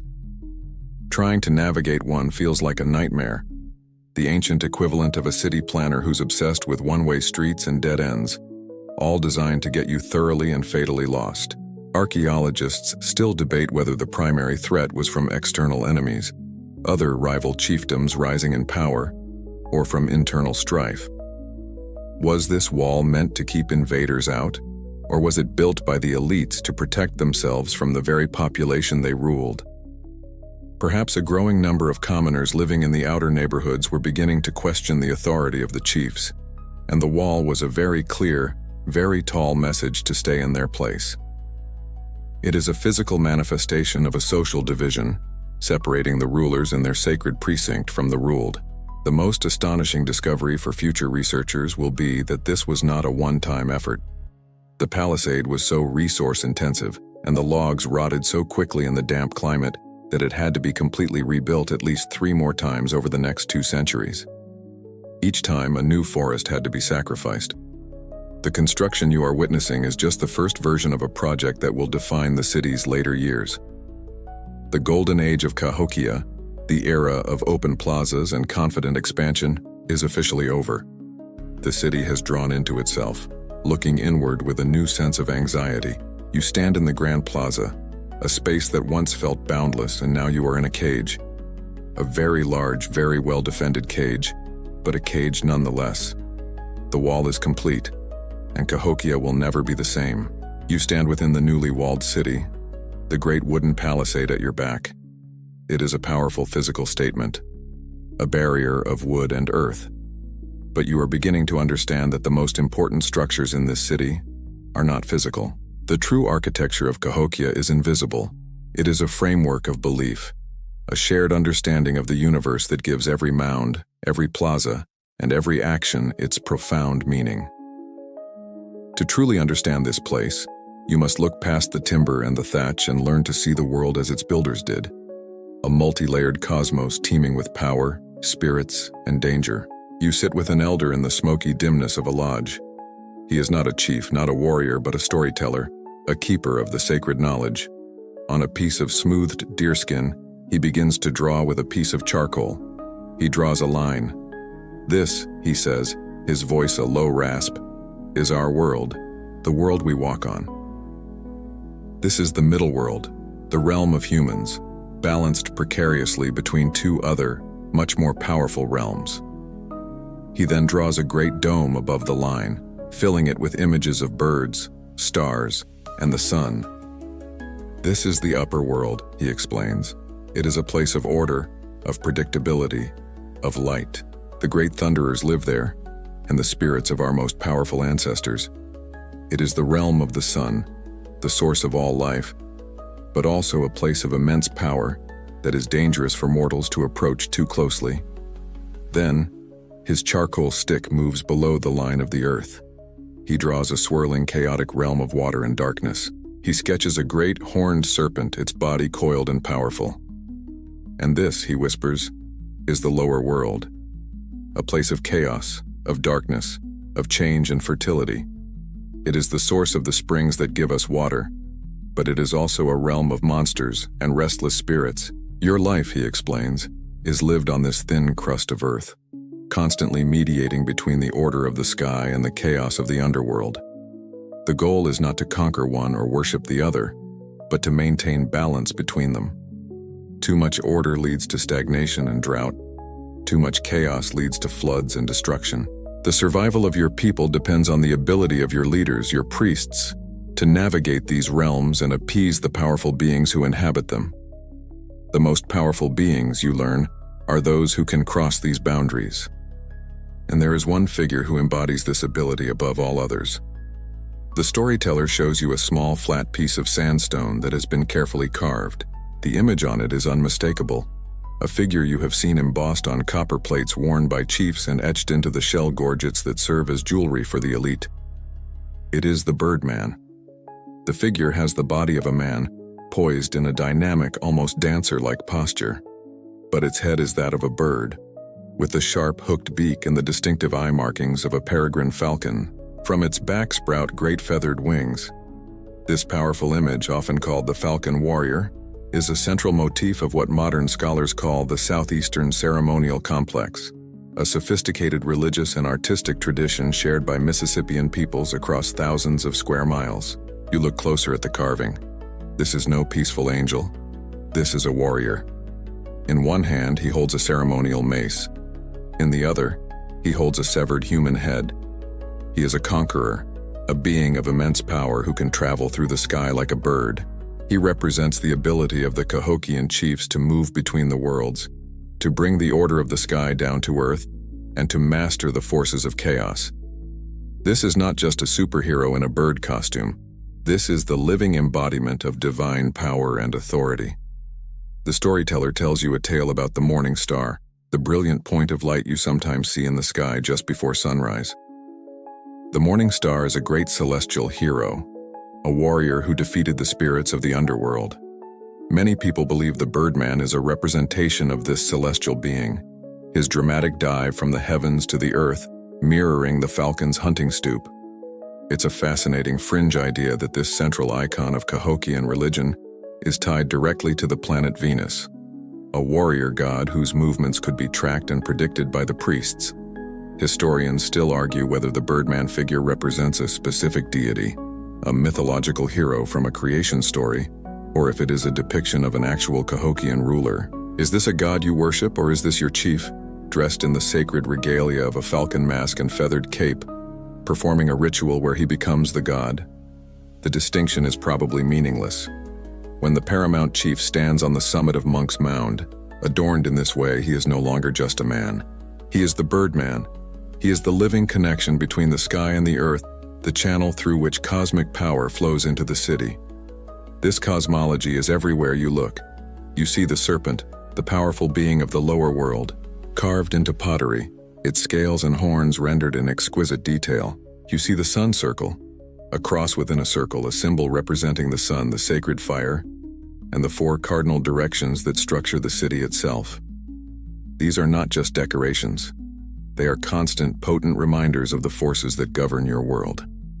They turn a simple cooking pot into a prayer and a piece of jewelry into a protective ward.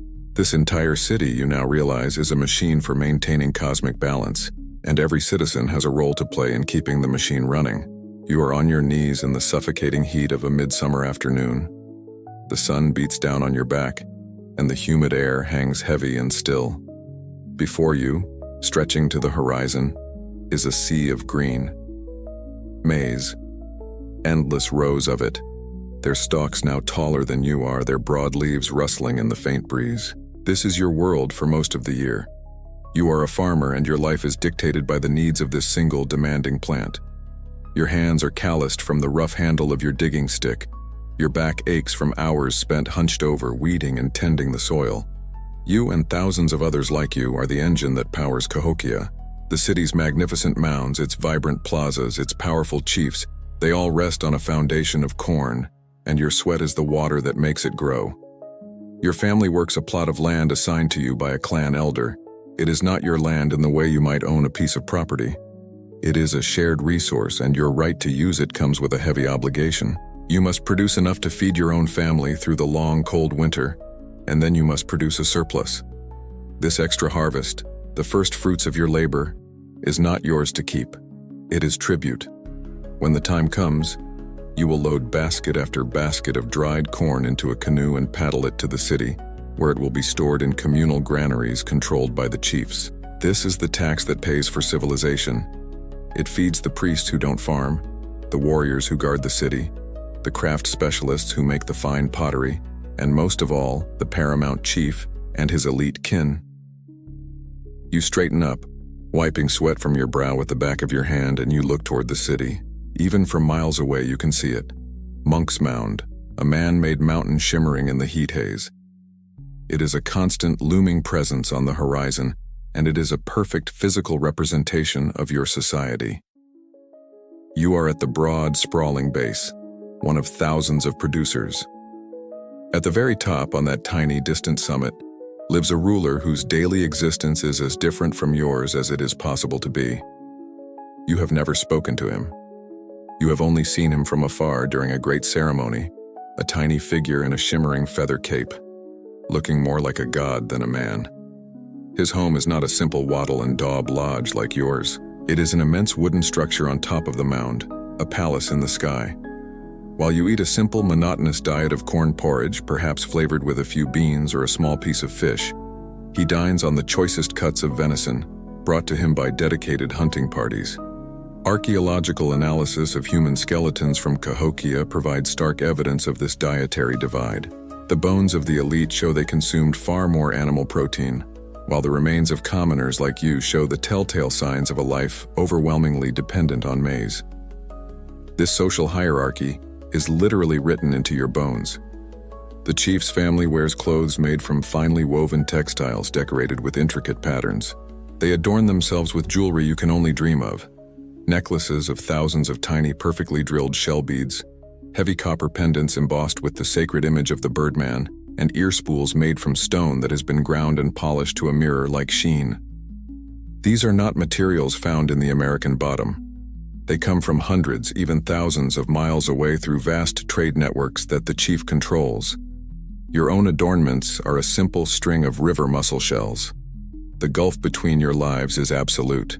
Historians and archaeologists debate the nature of Cahokian political power.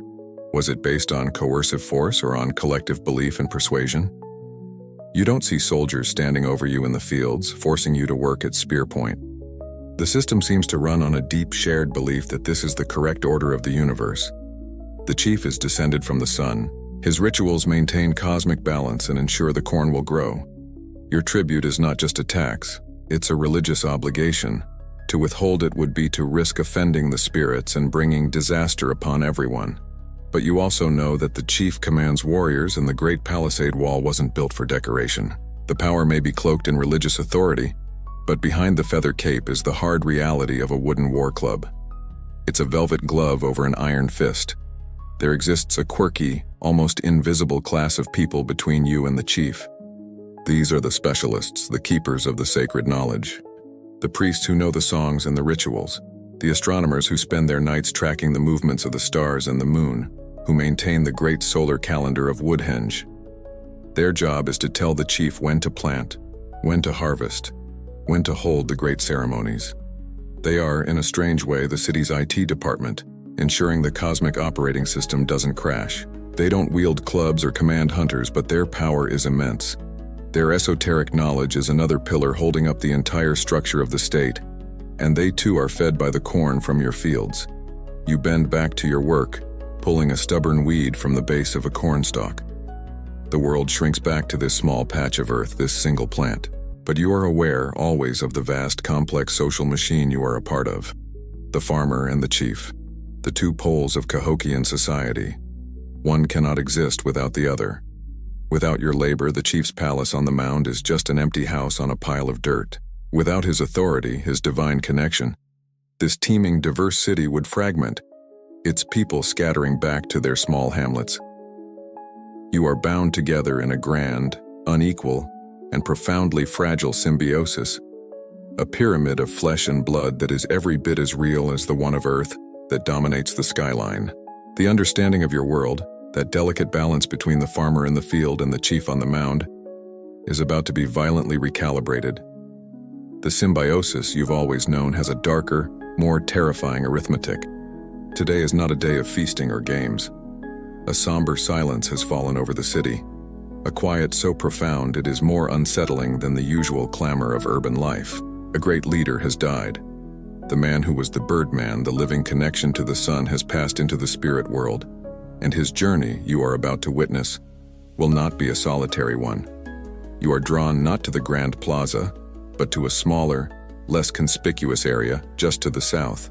Here, A ridgetop mound is being constructed, but not in the slow generational pace of the city's Great Pyramids. This is happening with a grim and terrible urgency. The mound will be known to archaeologists as Mound 72, a name that belies the profound horrors it contains. You stand at the edge of a great open pit. At the bottom, a rectangular bed has been prepared, not with soft furs or woven mats, but with a shimmering blanket of beads. 20,000 of them. Marine shell beads brought all the way from the Gulf of Mexico, each one painstakingly shaped, drilled, and polished. They have been arranged in the distinct shape of a falcon, its wings outstretched, its head facing the sky. The body of the great chief is lowered into the pit and laid carefully upon this beaded cape. He is adorned in his finest regalia, copper ornaments, polished stones, and a quiver filled with hundreds of arrows tipped with exquisitely made points from across the continent. But he is not the only one. Into the pit with him are placed the bodies of several other individuals, both male and female. They are his retainers, his servants in this life, and they will be his servants in the next. They have been killed to accompany him. This in itself is shocking enough, but it is only the beginning. Not far from this central burial, another much larger pit has been dug, and you watch in stunned silence as a procession of more than 50 young women, all between the ages of 15 and 25, are brought to the edge. There are no signs of struggle. Their bodies show no marks of violence. They are laid in the pit in 2 neat layers, their arms interlinked as if they simply went to sleep. The sheer logistical coldness of it is what chills you to the bone. This is not an act of passionate rage. It is a calculated, ritualized execution on a mass scale. Archaeologists are deeply divided on whether these individuals were honored attendants who went willingly to their deaths, perhaps after being drugged with a potent sedative like the black nightshade found nearby, or if they were tribute, captives from a subordinate town, sent to Cahokia to be sacrificed as the ultimate display of the chief's power over life and death. The grim spectacle is not over. Another pit is opened, and into this one are placed the bodies of 4 men. They have been laid out with their arms linked, but there is a horrifying difference. Their heads and their hands have been severed. The message is brutally clear. These were not honored retainers. They were likely enemies, rivals, or prisoners of war, being punished and humiliated even in death, their ability to see or act in the afterlife symbolically destroyed. It is a raw, terrifying display of state power, a warning to any who would dare to challenge the authority of the Sun Chief. You watch as more bodies are brought, more pits are dug. In one, more than 36 men and women are unceremoniously thrown in, their bodies contorted, showing signs of violent death. They are not afforded the care of the beaded burial or the neat arrangement of the young women. They are simply dispatched and discarded. It seems there is a hierarchy even among the sacrificed. It's a quirky, terrifying detail. The idea that even in a mass human sacrifice there's a pecking order. Some people get the VIP treatment on their way to the underworld, while others are just part of the body count. This is a side of your society you had never seen. A vision of the iron fist that lies beneath the velvet glove of ritual feasts and cosmic balance. Finally, after all the bodies have been interred, the pits are filled. And then, the work of mound building begins. Basket by basket, a cap of earth is laid over these graves, sealing them away. The mound that rises is not a platform for a temple, but a monument to this single cataclysmic event of death and burial. The entire mound, which was built in several stages, is a testament to the power of a single lineage of rulers, its layers containing over 250 skeletons by the time it is complete. You look at the finished earthwork, a smooth, unassuming ridge of grass-covered soil, and you know what lies beneath. It changes everything. The songs about the glory of the chiefs, the stories of their divine descent, they all now have a new, dark resonance. You understand that the order and prosperity of your world, the very existence of this great city, is purchased at a price you never could have imagined, a price paid in blood and buried under a mountain of earth. The grim finality of the mound burial settles over the city like a shroud. The air feels heavy, tainted by the raw spectacle of death on such an industrial scale. The normal rhythms of life resume, but there is a palpable need for something to wash away the spiritual residue of what has happened. A cleansing is required, a reassertion of order and purity in the face of the chaotic forces of the underworld that have been so deliberately disturbed. You find yourself guided, not by an order, but by a shared, unspoken understanding toward one of the special lodges within the palisaded core. This is a place of ritual, a place where the inner world is tended to with as much care as the outer fields of corn. You enter the lodge, and the bright, humid air of the outside world is instantly replaced by a cool, smoky dimness. The interior is dominated by a large central fire pit, where a low fire crackles, its flames casting flickering shadows on the plastered walls. Seated in a circle around the fire are men of a certain standing, clan leaders, priests, accomplished warriors. Their faces are impassive, their posture is one of profound solemnity. No one speaks. The only sound is the hiss and pop of the fire and the low rhythmic chant of a priest who is tending to several large, ornate ceramic pots set near the coals. In these pots, a special brew is steeping. The priest periodically stirs the contents with a long wooden paddle, and the scent rising with the steam is sharp, earthy, and unfamiliar. He is making the AC, or as you might call it, the black drink. The key ingredient is the roasted leaves of the yopon holly, a plant that does not grow in the American bottom. The leaves and twigs for this ceremony are a precious commodity, brought hundreds of miles from the coastal regions of the Gulf of Mexico through the city's vast trade networks. To drink this is to literally ingest the power and the connections of the Cahokian state.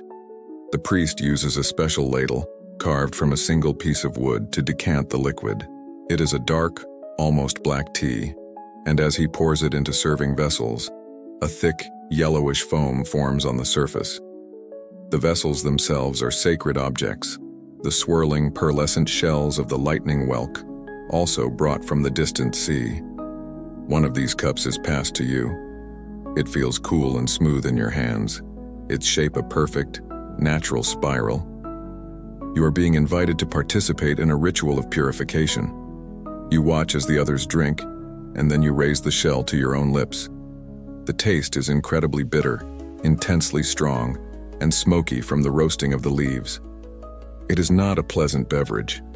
This is not a casual cup of tea. This is medicine for the soul. You drink deeply as is expected. A warmth spreads through your chest and a strange buzzing energy begins to course through your veins. This is the effect of the drink's incredible concentration of caffeine. The yopon holly is one of the only caffeine-producing plants native to North America, and the black drink is brewed to be far more potent than the strongest cup of coffee you can imagine. This is not for waking up in the morning. This is for waking up your spirit. The senses sharpen. The flickering fire seems brighter. The priest's chant clearer. It creates a state of heightened alertness, of focused energy, that is seen as essential for clear thought and spiritual receptivity. But there is another, more dramatic effect. Historians still argue whether the violent purging that follows is the primary goal of the ritual or simply an unavoidable side effect. The plant's botanical name, Ilex vomitoria, given to it by Europeans who witnessed similar ceremonies centuries later, leaves little to the imagination. After a time, the men begin to retch, one by one, emptying the contents of their stomachs into a designated basin. There is no shame in it. In fact, it is the entire point. It is a physical and symbolic act of cleansing. You are expelling not just the bitter tea, but all the spiritual impurities within you. The anger from a dispute, the grief from a loss, the lingering darkness from witnessing the events at Mound 72. You follow suit, the purging of violent but strangely liberating experience. It's the ultimate detox, a tea party where the grand finale is projectile vomiting. This ritual is just one part of a complex understanding of health and healing. You look at the priest, the man who brewed the drink, and you realize he is a specialist. His knowledge of plants goes far beyond yopon holly. He is a doctor, a healer. When someone in your family falls ill, it is a person like him you seek out.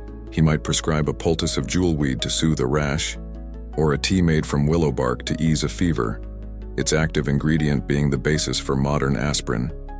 But for more serious ailments, the cause is never seen as purely physical. Sickness is a disruption of balance, a spiritual intrusion. The healer's job is to find the source, He might smoke a special strong variety of tobacco in a carved stone pipe, the smoke a medium for prayer and contemplation, to help him diagnose the spiritual cause of the illness.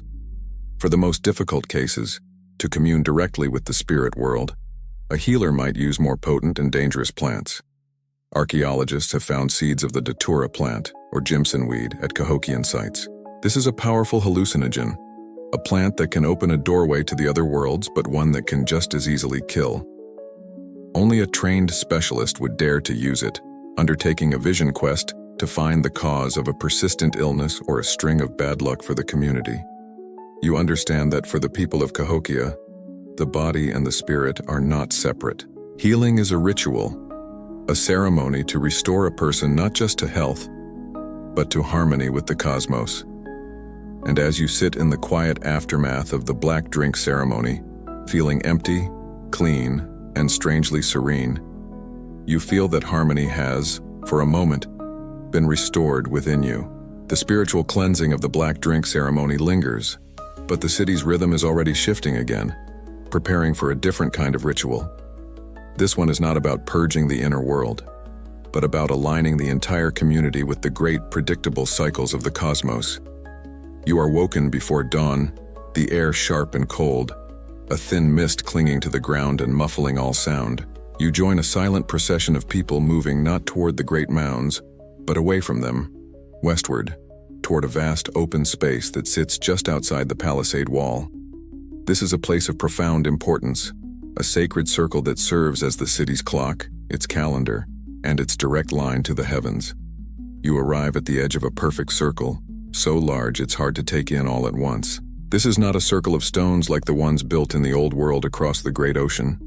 This is a circle of wood, enormous posts, each one the trunk of a mature red cedar tree, have been set into the ground at precise intervals, forming a celestial observatory that future archaeologists will name Woodhenge.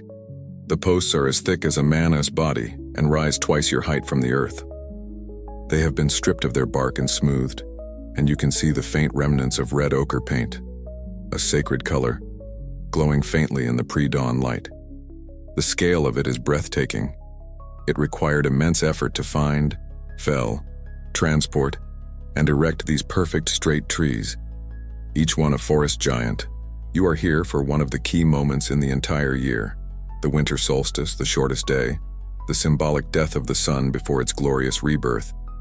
This is not just an astronomical curiosity, it is a moment of profound anxiety and hope. Will the sun return? Will the days grow longer again? The entire agricultural cycle, the very survival of the city, depends on it. The crowd is silent, their faces turned eastward back toward the city. You follow their gaze. From your position within the circle, you have a perfect framed view. In the distance, silhouetted against the brightening sky, is the dark, familiar shape of Monk's Mound. At the very center of the circle, on a slightly raised platform, stands a single figure. He is the sun priest, the chief astronomer, the man whose sacred duty it is to watch and interpret the movements of the sky. He is motionless, a statue of pure focus. He is not looking at the crowd, but at one specific post on the eastern edge of the circle. This is the solstice post. It has been placed with astonishing precision, a feat of observation and calculation honed over generations. For weeks, the priest has watched the sun rise a little further south each day. Today is the day it stops. Today is the day it will turn back. As the horizon begins to glow, a line of fire spreading across the dark earth, a hush falls over the assembled people. You hold your breath. This is the critical moment. The priest's authority, the chief's power, the very legitimacy of the system that holds this city together, all rests on this prediction being correct. It's like waiting for the world's most important tech demo to load, and there's no IT support to call if it crashes. The red glow intensifies, and then, the first brilliant sliver of the sun breaks the horizon. And it is perfect. The sun does not rise just anywhere. It rises in direct alignment with that single sacred post. From the priest's vantage point at the center of the circle, the post and the rising sun are one. For a few breathtaking moments, the wooden pillar is crowned with a halo of divine fire. A collective sigh of relief and awe ripples through the crowd. The sun has stopped its journey south. The priest has correctly predicted its turning point. The world is in order. The gods are pleased. Archaeologists have discovered the remains of at least 5 Woodhenges, built at different times and in slightly different locations, suggesting this was a technology that was refined and rebuilt over several centuries. They also found the distinctive bathtub-shaped post pits, long ramps sloping down to the hole where the post would sit. This quirky feature reveals the builders' clever engineering. They would slide the massive multi-ton logs down these ramps and then use ropes and levers to haul them into their upright position. It was an ingenious solution to the problem of erecting these colossal timbers without cranes or machinery. You watch as the sun continues to rise. Because of the specific alignment, the light of the solstice sunrise, framed by the posts of Woodhenge, shines directly on the front face of Monk's Mound in the distance. The Great Pyramid, the home of the paramount chief, is bathed in the sacred light of the newborn sun. The symbolism is overwhelming and deliberate. The cosmic order, validated by Woodhenge, is literally illuminating the seat of political power. It is the universe itself giving its divine endorsement. Scholars still debate the full function of these circles. Was it purely a calendar for scheduling planting and harvest festivals? Or did it have more complex astronomical functions, perhaps tracking the cycles of the moon or the movements of certain stars? The sheer number of posts, 48 in the most famous iteration, suggests a system more complex than just marking the 4 major solar events. Perhaps different posts mark the beginning of different months in a lunar calendar, or aligned with the rising of constellations tied to specific myths or heroes. The full genius of its design is a secret that died with its creators. As the sun climbs higher, the ceremony concludes. The priest steps down, his duty fulfilled. The crowd begins to disperse, their quiet reverence replaced by a more joyful, celebratory mood. The great celestial machine has been checked, and it is running perfectly. The days will now grow longer, and spring will eventually return. You walk away from the great circle of posts with a new appreciation for the intellectual depth of this society. They were not just laborers who could move mountains of earth.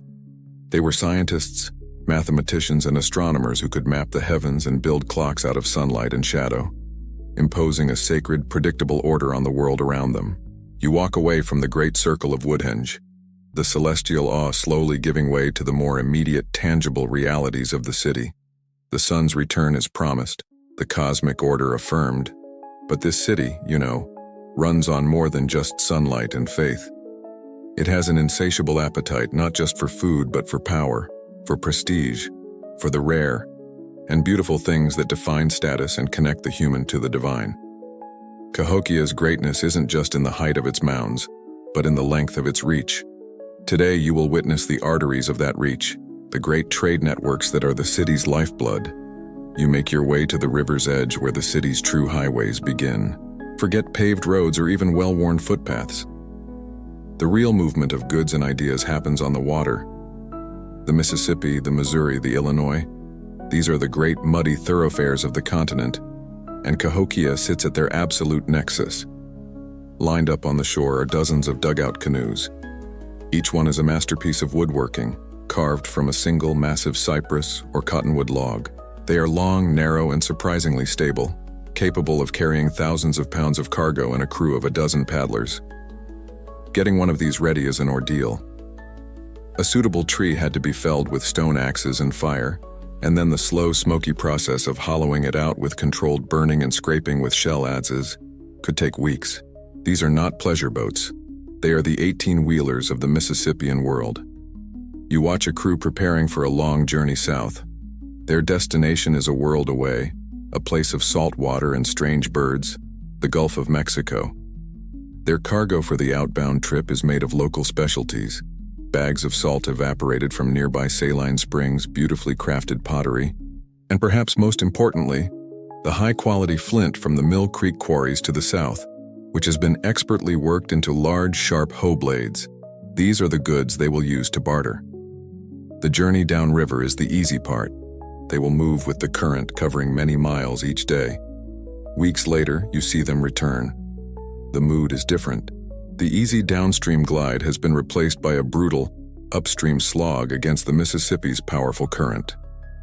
The men are leaner, their faces burned by the sun, their arms and backs corded with muscle from endless days of paddling.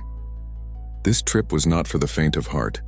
Their canoe, however, is now laden with treasures from the coast. You see them carefully unload their precious cargo. Piled high are the enormous shells of the lightning whelk. These are not for eating. They are sacred.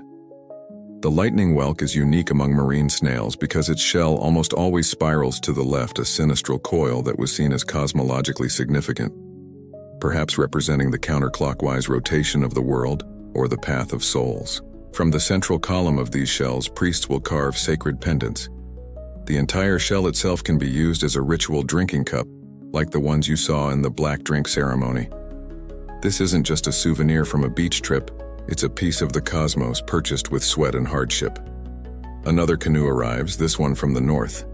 Its crew has traveled from the distant cold waters of the Great Lakes. They bring with them a heavy cargo wrapped in deerskin. They unroll the bundles to reveal not nuggets of stone, but dull, reddish sheets of metal. This is copper. It comes from a place where the earth gives up pure, raw copper that doesn't need to be smelted from ore. It can be heated and hammered into different shapes. The artisans of Cahokia are masters of this. They will take these sheets and through a process of repeated hammering and heating, annealing, create magnificent and powerful objects. Embossed plates depicting the birdman's sharp-bladed ceremonial axes that will never see battle, and delicate paper-thin coverings for wooden ear spools. This copper is the color of the sun, and to wear it is to wear a piece of the sky. But the trade network is more complex than just north and south. From the east, from the Appalachian Mountains, traders bring sheets of shimmering mica, a mineral that can be split into thin, transparent layers. It seems magical, a solid that you can see through.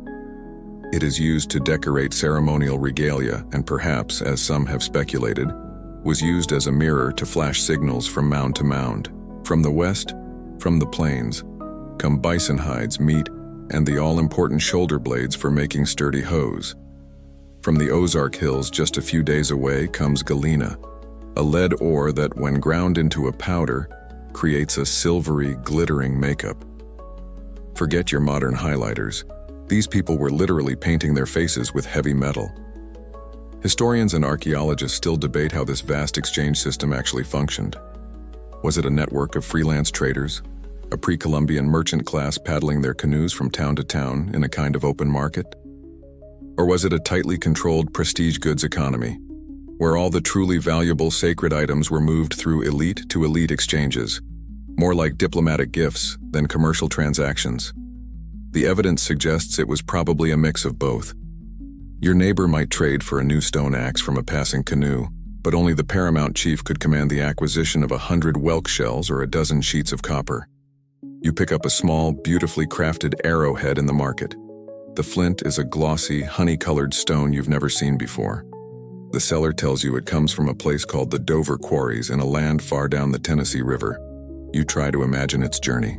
Dug from the earth by one person, shaped by another, traded to a river crew, paddled for weeks through unknown territory, exchanged again at a regional center, and finally brought here to this sprawling city.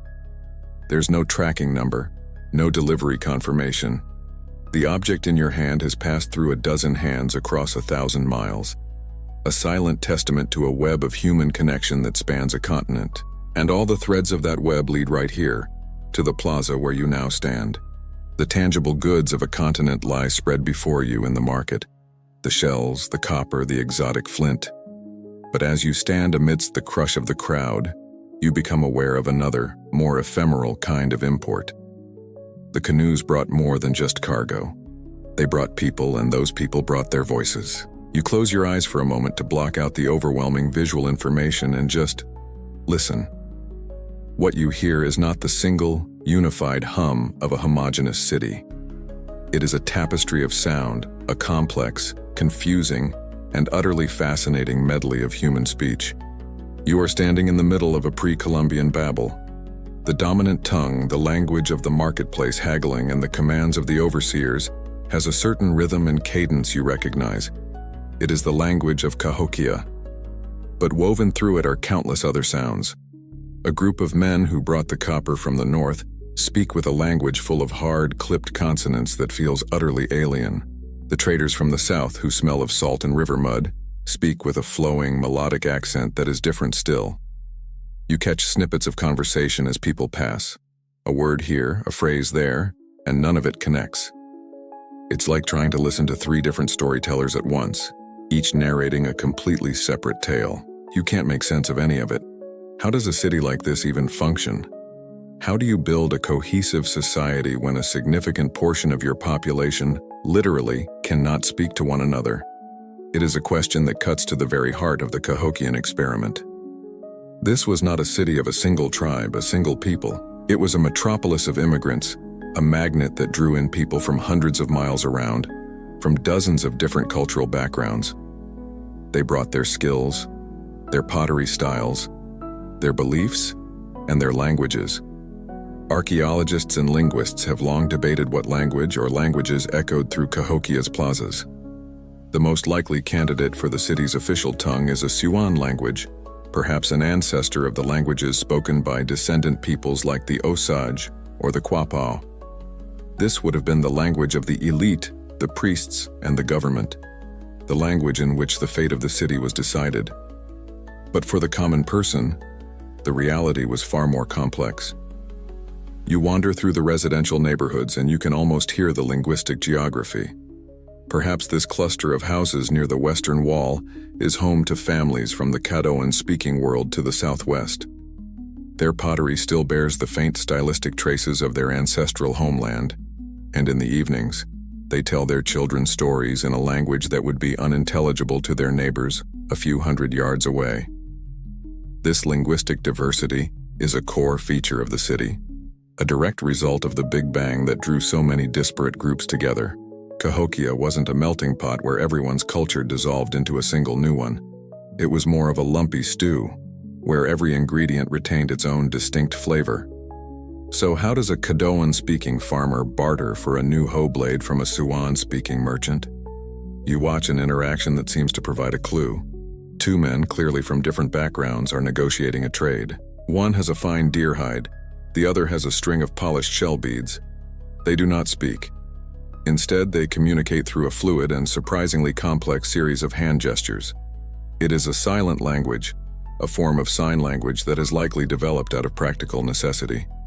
One man might point to the sun and make a gesture for 3 to indicate a journey of 3 days. The other might hold up the beads and make a gesture for a certain quantity of corn. This idea of a shared sign language is a fascinating, if unprovable, theory for how inter-regional trade was conducted. It is a practical solution to a fundamental problem, allowing for complex negotiations without a single shared word. Still, you can't help but think the potential for misunderstanding is immense. You make a gesture for beautiful, but the other guy thinks you're commenting on his questionable haircut. The next thing you know, you've accidentally traded your house for a single, albeit very nice feather. The challenges must have been immense.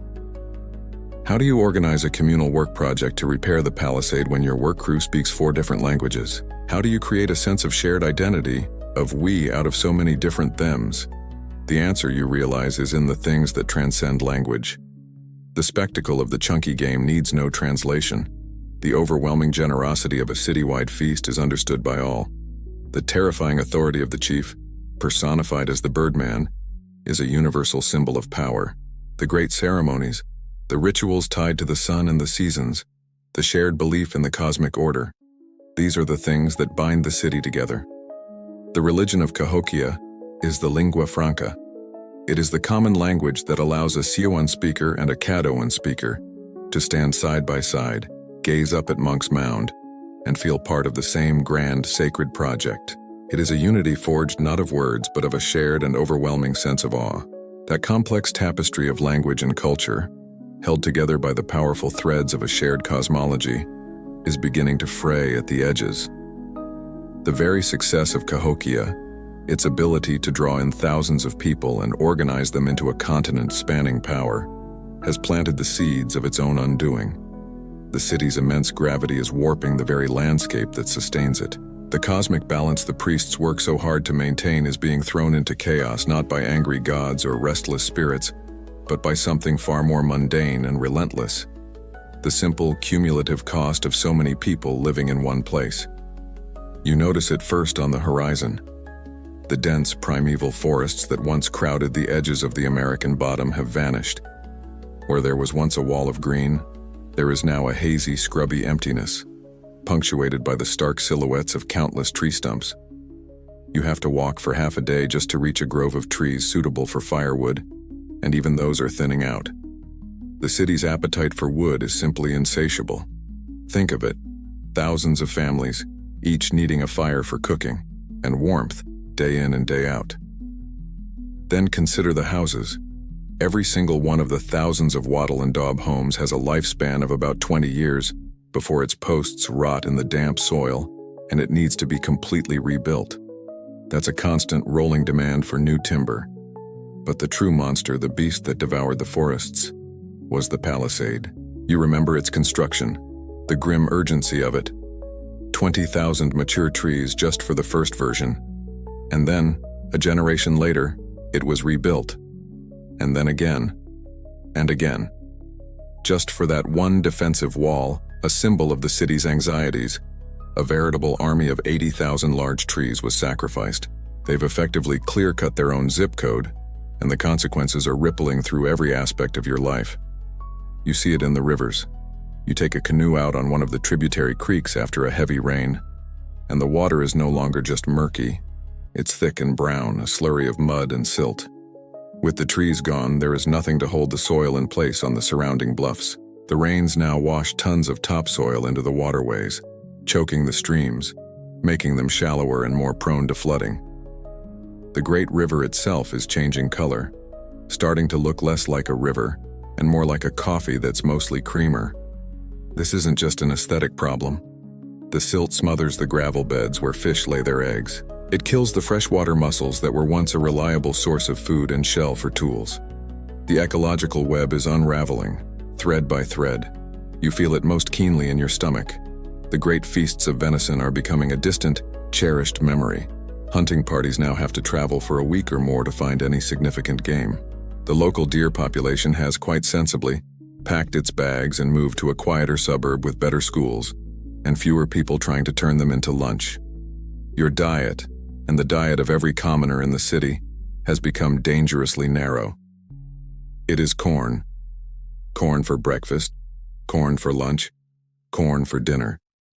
Corn porridge, cornbread, roasted corn. It provides calories, but it is not enough. The lack of protein and other nutrients is beginning to take a toll. You see more sickness, more children with the telltale signs of malnutrition. Adding to this self-inflicted crisis is a subtle, almost imperceptible shift in the world itself. The summers seem to be getting just a little bit shorter, the rains a little less predictable. A late frost in the spring or an early one in the fall can be devastating to the maize crop. The winters feel deeper, the cold biting with a new ferocity. You don't know it, but you are feeling the very first whispers of a global climate shift that will one day be called the Little Ice Age. The reliable, stable climate that allowed for Cahokia's agricultural boom is beginning to flicker. Scholars still debate whether the environmental collapse was primarily self-inflicted through unsustainable resource use, or if it was exacerbated by external factors like regional climate change that they simply couldn't adapt to. For you, the distinction is academic. All you know is that life is getting harder. The promises of the chiefs and priests, their claims to control the cosmos and ensure abundance, are starting to look hollow. They can perform the rituals, they can read the sun from Woodhenge, but they cannot make the deer return, and they cannot stop the rains from washing the land away. The first cracks are appearing in the great social pyramid. You hear more grumbling in the neighborhoods, more whispers of doubt. The tribute of corn you owe to the chief feels heavier this year. Your own family's store is dangerously low. The beautiful, complex machine of Cahokia, which once seemed so perfect and eternal, is beginning to sputter. Its fuel, the natural resources of the American bottom, is running low. The city has grown too large, its demands too great. It is a giant that is slowly, inexorably starving itself to death. The grumbling in the neighborhoods and the quiet desperation in the cornfields are soon drowned out by a new, more terrifying sound: the endless drumming of rain. It is not the familiar, life-giving rain of a summer thunderstorm, a violent downpour that passes in an hour. This is different. It is a relentless, monotonous grayness, a sky that has torn open and forgotten how to close. For days, then weeks, it continues. The thatched roofs of your house, normally so effective, are now perpetually saturated, dripping a slow, maddening rhythm onto the earthen floor inside. A damp chill seeps into your bones that no fire can fully chase away. At first, it is just an inconvenience. The pathways turn into quagmires of thick, clinging mud. The plaza becomes a shallow, soupy lake. But then, you begin to see the true danger. You walk to the edge of the farmlands, and your heart sinks. The fields are not just wet, they are inundated. The great sea of maize, the city's entire hope for the coming year, is standing in a foot of stagnant brown water. The roots are drowning. The stalks are beginning to yellow and rot from the ground up. An entire year's work, an entire city's food supply is being washed away before your eyes. And still, the rain falls.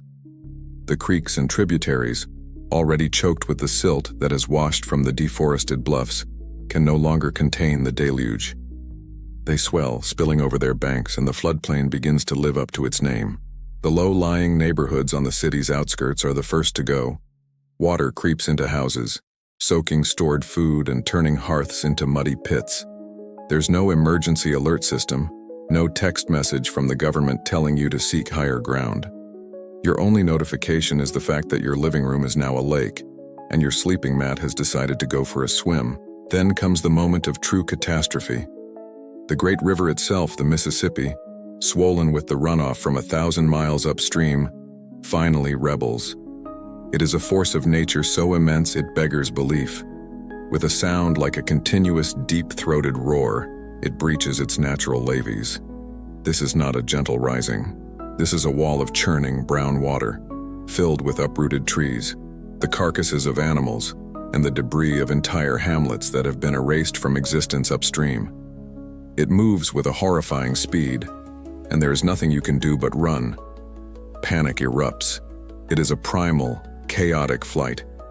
Families grab what little they can, a child, a basket of dried corn, a precious tool, and flee their homes, sloshing through waist-deep water toward the only safe ground there is, the mounds. The city's sacred geography is instantly transformed into a desperate map of survival. Monk's Mound, the other great pyramids, even the smaller residential mounds, become islands of refuge in a vast, muddy sea. They are crowded with thousands of terrified, displaced people, huddling together in the relentless rain, watching as the world they built is swallowed by the river. From your precarious perch on a crowded mound, you look out over what was once your city. The Grand Plaza is a vast, turbulent lake. The tops of houses in the lower districts are barely visible, thatched roofs floating like lily pads on the brown water. The great palisade wall, built to keep enemies out, now serves only to trap the destructive water within. It is a scene of absolute apocalyptic devastation. Suddenly, your least favorite neighbors, the snakes, the spiders, the thousand-leggers, are all trying to share your tiny patch of high ground. It's the world's worst, most terrifying potluck, and everyone is an uninvited guest. Archaeological and geological evidence confirms that Cahokia was struck by a series of massive flood events, particularly after the year 1200 CE. Scientists can read the story in the soil, finding thick layers of sterile flood silt covering the floors of houses and filling in the city's borrow pits. This was not a myth. It was a recurring, city-destroying reality. Archaeologists still debate whether these massive floods were the single killing blow for the city, or simply the final straw for a society already weakened by internal and environmental problems. To you, huddled in the rain, that debate is meaningless. Your home is gone, your crops are gone, the city as you knew it is gone. In the weeks that follow, as the waters slowly, grudgingly recede, the full extent of the damage is revealed. A thick layer of stinking, sticky mud coats everything. A foul-smelling blanket of river-bottom ooze. Houses have been smashed to pieces or simply washed away. The carefully managed fields are buried under a layer of sand and silt, their rich topsoil gone. A strange and quirky side effect of this is that the flood has acted like a giant, muddy blender, churning up the city's garbage pits, or middens. It has mixed up centuries of discarded pottery, tools, and bones, redistributing them across the landscape in a way that will create a maddeningly confusing puzzle for archaeologists, a millennium in the future. But the most profound damage is not to the houses or the fields, it is to the city's soul. You look up at Monk's Mound, where the paramount chief and the priests took refuge in their great temple. They are safe, they are dry, but their power is broken. Their entire claim to authority was based on their ability to mediate with the supernatural, to maintain cosmic balance, to ensure prosperity, and they have failed. The rituals did not work. The prayers went unanswered. The cosmos is out of balance, and the great city is in ruins. The flood has washed away more than just the corn. It has washed away the very foundation of belief that held Cahokia together. The waters have receded, but the flood never really leaves. It stays behind in the form of a thick gray paste that coats every surface in the pervasive sweet sick smell of rot and decay, and in the profound bone-deep silence where the sounds of a thriving city used to be. You stand in the ruins of your neighborhood, and the physical devastation is only the beginning of your problems. The immediate crisis is hunger. The granaries have been flooded. The year's harvest is a stinking mulch in the fields, and the game has long since fled. Your family, and every family around you, is facing the terrifying prospect of a winter with nothing. From the muddy desolation of your world you look up. There, on its man-made mountain, the great temple on Monk's Mound stands untouched, its painted walls clean, its thatched roof dry. The chiefs and the priests are up there, looking down on the ruin they were supposed to prevent. And for the first time in your life, when you look at them, you do not feel awe. You feel a cold, hard knot of anger forming in your empty stomach. The great contract that has bound your society together for generations has been broken. You provided the labor. You provided the tribute. You provided the belief. In return, they were supposed to provide order, prosperity, and a stable world. They failed. The priests emerge and perform the rituals. They chant the sacred songs. They make the offerings. They burn the sacred tobacco. But it feels like a hollow, desperate pantomime. The magic is gone. Their authority was rooted in success, and they are standing on a mountain of failure. It is like finding out the all-powerful wizard behind the curtain is just a guy pulling levers. And most of the levers are now broken and covered in mud. Their sacred PowerPoint presentation explaining unprecedented rainfall and synergistic challenges isn't really landing with the focus group. There are no more citywide feasts to paper over the cracks. There is no bounty to redistribute. There is only the shared misery of the commoners and the stark, isolating privilege of the elite. This breakdown of belief is the core of Cahokia's social collapse. A society built on a divine mandate cannot survive when the divine appears to have left the building.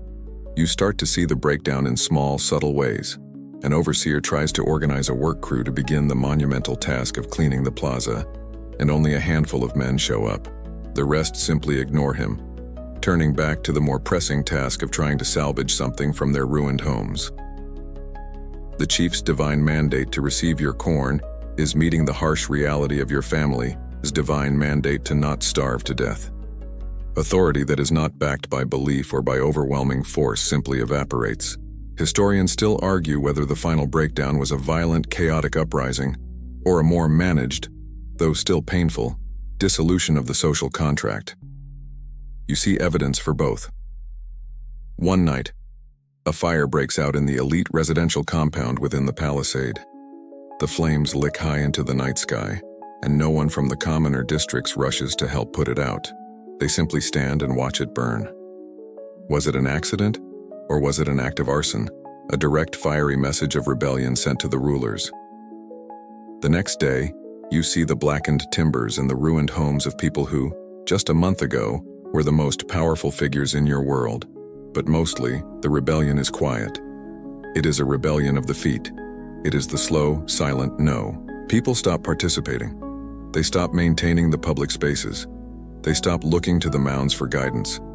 The complex social machine seizes up not with a bang, but with the grinding screech of 1,000 tiny, uncooperative parts. Why would you spend a day repairing a sacred temple when your own children are hungry? Why would you give the last of your stored food as tribute to a leader who has so clearly lost the favor of the gods? You witness a strange and profoundly personal ritual, a final act of separation. In the floor of a neighbor's house, you see him dig a small pit. He takes a beautifully made ceramic beaker, one decorated with the sacred sun circle, an object he would have once treasured. He looks at it for a long moment, and then he deliberately smashes it on a rock. He places the broken shards in the pit and buries them. He is killing the object, desanctifying it, breaking its power. Archaeologists will find these termination rituals in the floors of the last houses to be occupied in Cahokia. It is a quirky and poignant discovery, a symbolic act of severing ties, of saying, "This faith is over. This world is over." It is a quiet, personal declaration of the end of an era. The city is becoming a dangerous place. With the central authority crumbling, old clan rivalries and personal disputes begin to surface. There are more fights in the plazas, more whispers of violence. The bonds of community, already strained by hunger and disaster, are dissolving. Cahokia is no longer the center of the world. It is just a muddy, crowded, and increasingly lawless refugee camp. The great experiment has failed. The dream is dead. And now, the only sensible thing to do is to wake up and walk away. The anger has cooled, leaving behind the cold, hard ash of resignation. The rituals have failed, the leaders are powerless, and the mud is still everywhere. There is no grand plan for recovery, no charismatic leader rallying the people to rebuild. The social glue that held this metropolis together has completely dissolved, and now there is only one logical, agonizing choice left to make. It's a decision made not in a great council, but in the quiet, desperate gloom of thousands of individual households. It is the decision to leave. You watch a family as they prepare. There is no ceremony to it, no fanfare. It is a quiet, methodical, and deeply sad process. The father carefully selects his best stone axe and a few sharp flint knives. The mother sorts through the remaining pottery, choosing only 2 small, practical cooking jars and a water bottle, leaving the larger, heavier storage vessels behind. There's no Mississippian moving company, no U-Haul to rent. Everything they will own must be carried on their backs. They pack a small deerskin bag with the last of their dried corn and a handful of carefully saved seeds for squash and beans, a tiny, precious investment in a future they cannot yet imagine. The youngest child cries, not understanding why the familiar sleeping mats are being rolled up, why the cooking hearth has been allowed to go cold. The older child simply watches, her face a miniature mask of the same weary resignation as her parents'. They are not just packing their belongings, they are dismantling a life. They are walking away from the only home they have ever known, from the graves of their ancestors, from the very center of their universe. Every object left behind is a ghost, a memory of a time of feasts and games and the comforting belief that they were the most important people in the world. When they are ready, they step out of their lodge and do not look back. They join a small but steady stream of other families, all carrying similar meager bundles, all wearing the same expression of quiet resolve. It is a funeral procession for a city. There are no shouts, no panicked cries. The only sounds are the squelch of moccasins in the still damp earth, the creak of a basket handle, and the occasional whimper of a child. It is the long goodbye, an exodus happening in slow motion, one family at a time. You follow them as they walk through the city. The great plaza, once the vibrant heart of a continent, is now a vast empty mudflat, its surface scarred by the flood's receding waters. The mounds, once symbols of power and cosmic connection, now seem like nothing more than oversized, silent hills of dirt. They are monuments to a failed idea. The people walking by don't even look at them. To do so would be to acknowledge the magnitude of what has been lost, and the weight of that is too much to bear.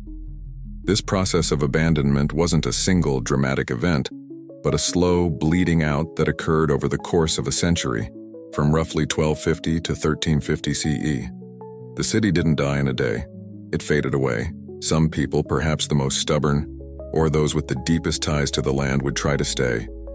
They would plant new crops in the silt-choked fields. They would patch the roofs of their homes, and they would try to pretend that the world had not fundamentally changed.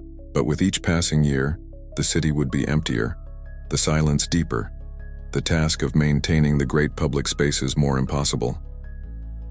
The family you are following reaches the crumbling palisade wall, passing through a gateway that once would have been guarded by warriors. Now it is just an opening in a rotting wooden fence. They step outside the sacred precinct, and as they walk, the great pyramid of Monk's Mound slowly shrinks behind them. This is the truly radical act. They are not just moving house. They are making a conscious choice to reject the very idea of the city. They are turning their backs on monumentality, on centralized power, on the crushing demands of the chiefs and their gods. They are choosing a smaller, more resilient, more human way of life. This is the quirky, heartbreaking truth. The solution to the problems of the city was to stop having a city. Archaeologists still debate the primary destinations of the emigrants. Where are they all going? There is no promised land, no single destination. They are scattering. Some may be heading east up into the highlands of Illinois. Others are turning west, following the Missouri River back to the lands their ancestors came from generations ago. They are a diaspora, spreading out across the landscape, looking for a place where a family can farm, hunt, and live without the burden of supporting a pyramid of priests and kings. They are carrying the memory of Cahokia with them, its art styles, its stories, its technologies, but they are leaving its political structure behind in the mud.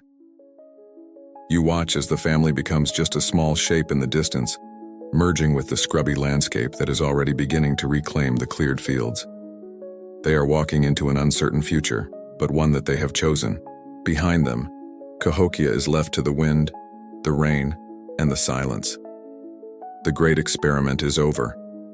The population is draining away, leaving behind the empty earthen shell of America's largest and now loneliest city.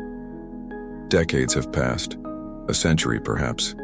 The year is somewhere in the mid-1400s.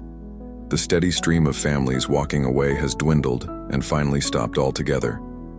The last cooking fire has gone out. The last voice has echoed across the plaza and faded into nothing. You have returned, and the first thing that strikes you is the silence. It is a physical presence, a heavy blanket that smothers the world. It's a quiet so deep and profound you can hear the blood pumping in your own ears. You can hear your own thoughts, and they are mostly about how unbelievably eerie this is, and also maybe about snacks. You stand at the edge of what was once the Grand Plaza. It is no longer a 50-acre expanse of beaten earth. The prairie has returned with a vengeance. Waist-high grasses, a sea of green and gold, ripple in the wind, obscuring the packed earth floor. Wildflowers add splashes of purple and yellow to the landscape. It is beautiful, in a wild, untamed way, but it is also profoundly wrong. You try to picture it as it was, the chunky players sprinting across the cleared ground, the smoke of the great feasts, the thousands of people packed into this space, and the memory feels like a dream from another life. The only residents of the plaza now are the deer, who graze peacefully where the market once bustled, their heads lifting to watch you with a placid, uncomprehending curiosity. You wade through the tall grass, your footsteps muffled, and make your way toward the great mound. Monk's Mound is still here, of course. It is too immense to be erased. But it is no longer the sharp, geometric pyramid of a ruler. It has softened. Rain has carved deep gullies into its sides, and the great staircase of logs has long since rotted away, leaving only a steep, treacherous slope of mud and grass. A thick carpet of vegetation now covers its terraces, and small, opportunistic trees have begun to take root. Nature's Homeowners Association is far more aggressive about unkempt lawns than you could ever have imagined. The great temple on its summit has collapsed. A few massive silvered timbers still poke from the summit like broken bones, but the proud structure is now just a hummock of rotting thatch and wood, a home for birds and burrowing animals. The seat of the Sun Chief is now an overgrown hill. You walk toward the remnants of the palisade, the massive wall that once defined the city as a ghost of itself. Most of the 20,000 posts have rotted at their base and toppled over, disappearing into the hungry earth. In some places, you can still see a staggered skeletal line of them, leaning at crazy angles, draped in thick curtains of wild grapevines. It is no longer a barrier. It is a trellis for the returning forest. You wander into what was once a bustling residential neighborhood. The houses are all gone. The wattle and daub walls have melted back into the earth from which they came. The sturdy cedar posts have rotted away to nothing. All that remains to mark the spot of a former home are subtle, rectangular depressions in the ground, the house basins, and a faint scatter of broken pottery shards, the indestructible ghosts of a family's daily life. It is a landscape of whispers, of faint outlines. You close your eyes and can almost hear the laughter of children, the murmur of conversation, the rhythmic grinding of corn. But when you open them, there is only the buzz of insects and the rustle of the wind in the tall grass. This utter emptiness leads to a key question. Archaeologists debate the extent to which the site was ceremonially closed or simply left to decay. Did the last priests perform a final ritual to deconsecrate this land, to release the spirits and formally end its sacred purpose? Or did the last residents simply pack their bag one day, look around at the empty houses and walk away without a word, letting entropy do the rest? The evidence is ambiguous. You look at the silent mounds and you can feel the power still lingering here, a latent energy in the soil. But whether it is a sacred place that is sleeping or a dead place that is haunted, you cannot say. The site was never truly lost or forgotten. Later, indigenous groups, the descendants of the Mississippian peoples, knew of this place. They may not have known its full history, but they recognized it as a place of great power, a city of the ancestors. They would visit, perhaps to hunt in the newly resurgent forests or to pay homage to the spirits who still lingered here. They gave it their own names, wove it into their own mythologies. The silence you experience is the silence of abandonment, not the silence of total obscurity. There's a strange quirk to this emptiness. In the decades after the abandonment, with the immense pressure of human hunting and farming suddenly lifted, the American bottom would have experienced a phenomenon known as ecological release. The animal populations would have exploded. The floodplain would have teemed with herds of deer, flocks of turkey, and perhaps even the great bison returning to these fertile grasslands. For a time, this empty city of ghosts would have been one of the richest hunting grounds on the continent. A strange, manufactured paradise. You see the evidence in the sheer abundance of wildlife around you. It's an Eden built on the ruins of a failed civilization. You look at a great buck standing silhouetted on the top of what was once Mound 72, and you wonder if it feels the weight of the hundreds of bodies buried beneath its hooves, or if to the deer, it is simply a nice, quiet hill with a good view. You turn your back on the silent mounds, on the city of ghosts reclaimed by the prairie. The story of this place does not end here, with the last toppled wall and the last faded memory. The city died, but the people did not. They simply changed. To find them, you must leave the American bottom behind and follow the faint centuries-old trails of the diaspora. You are now tracing the children of the mounds. The exodus was not a single organized migration. It was a shattering. Imagine a great ceramic vessel, filled with water, dropped onto a stone floor. The vessel is the unified political state of Cahokia. The water is the people. The vessel breaks into 100 pieces, and the water flows out in every direction, seeking its own level, forming new pools, new streams. This is what happened to the Cahokians. Small groups, perhaps extended family clans, broke away and set out to forge new lives. They traveled light and they traveled hopefully, away from the site of their civilization's greatest failure. It was the ultimate continent-spanning family road trip, except nobody had a map. The snacks ran out in the first week, and every rest stop had a worrying amount of bears. As these groups moved, they adapted. The grand, rigid hierarchy of the city was a useless piece of cultural baggage in the wilderness. The paramount chief was replaced by the council of skilled elders. The specialized priest was replaced by the local shaman, who knew the healing plants of this new valley. They became smaller, more egalitarian, more mobile.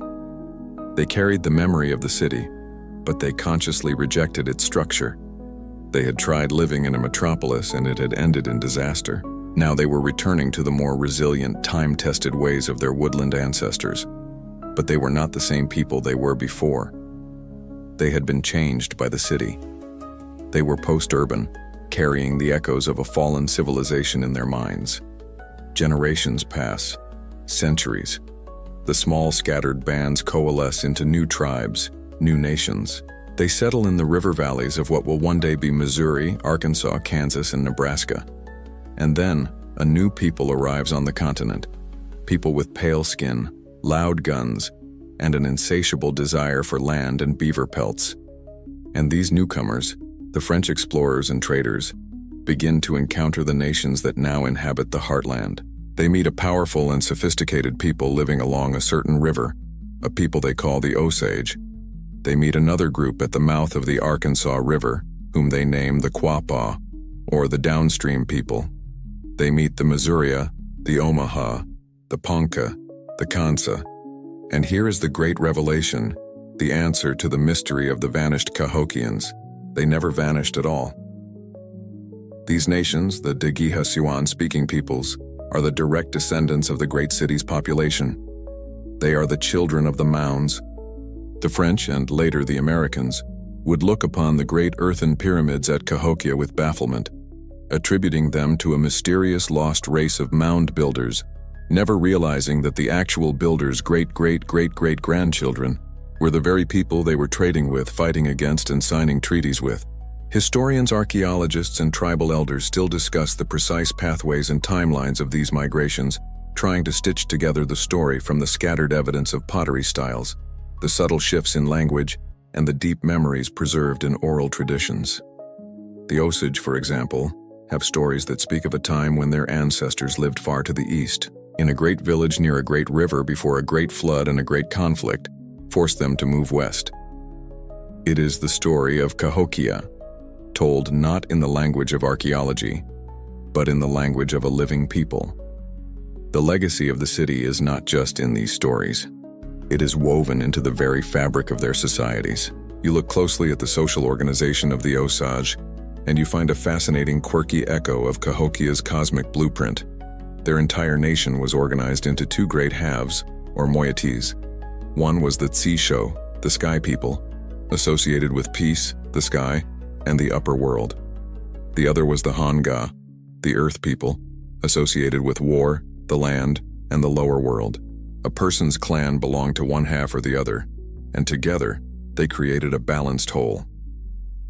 This is the Cahokian cosmology, the balance between the upper world and the lower world, made manifest not in mounds and plazas, but in the living social structure of a people.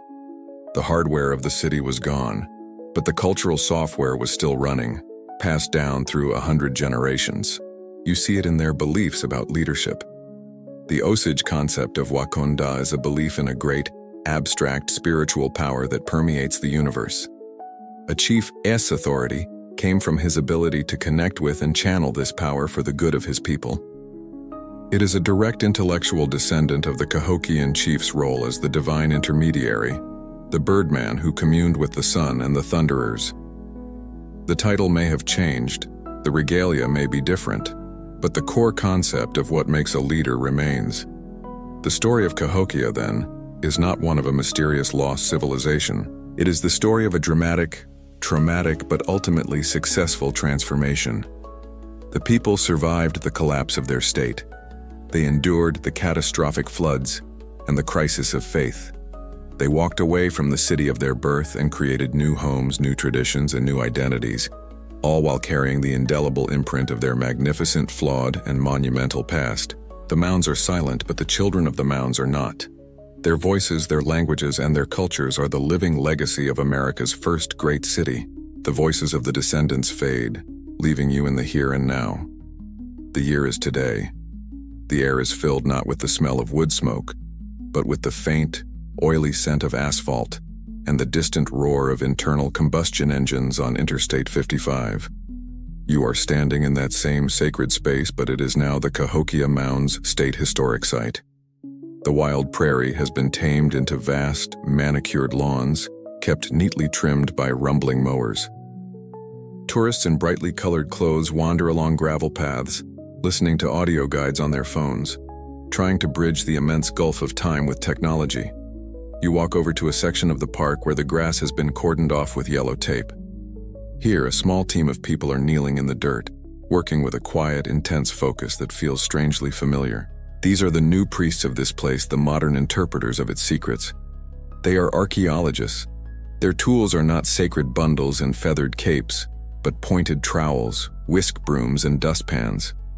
Their ritual is one of painstaking, scientific patience.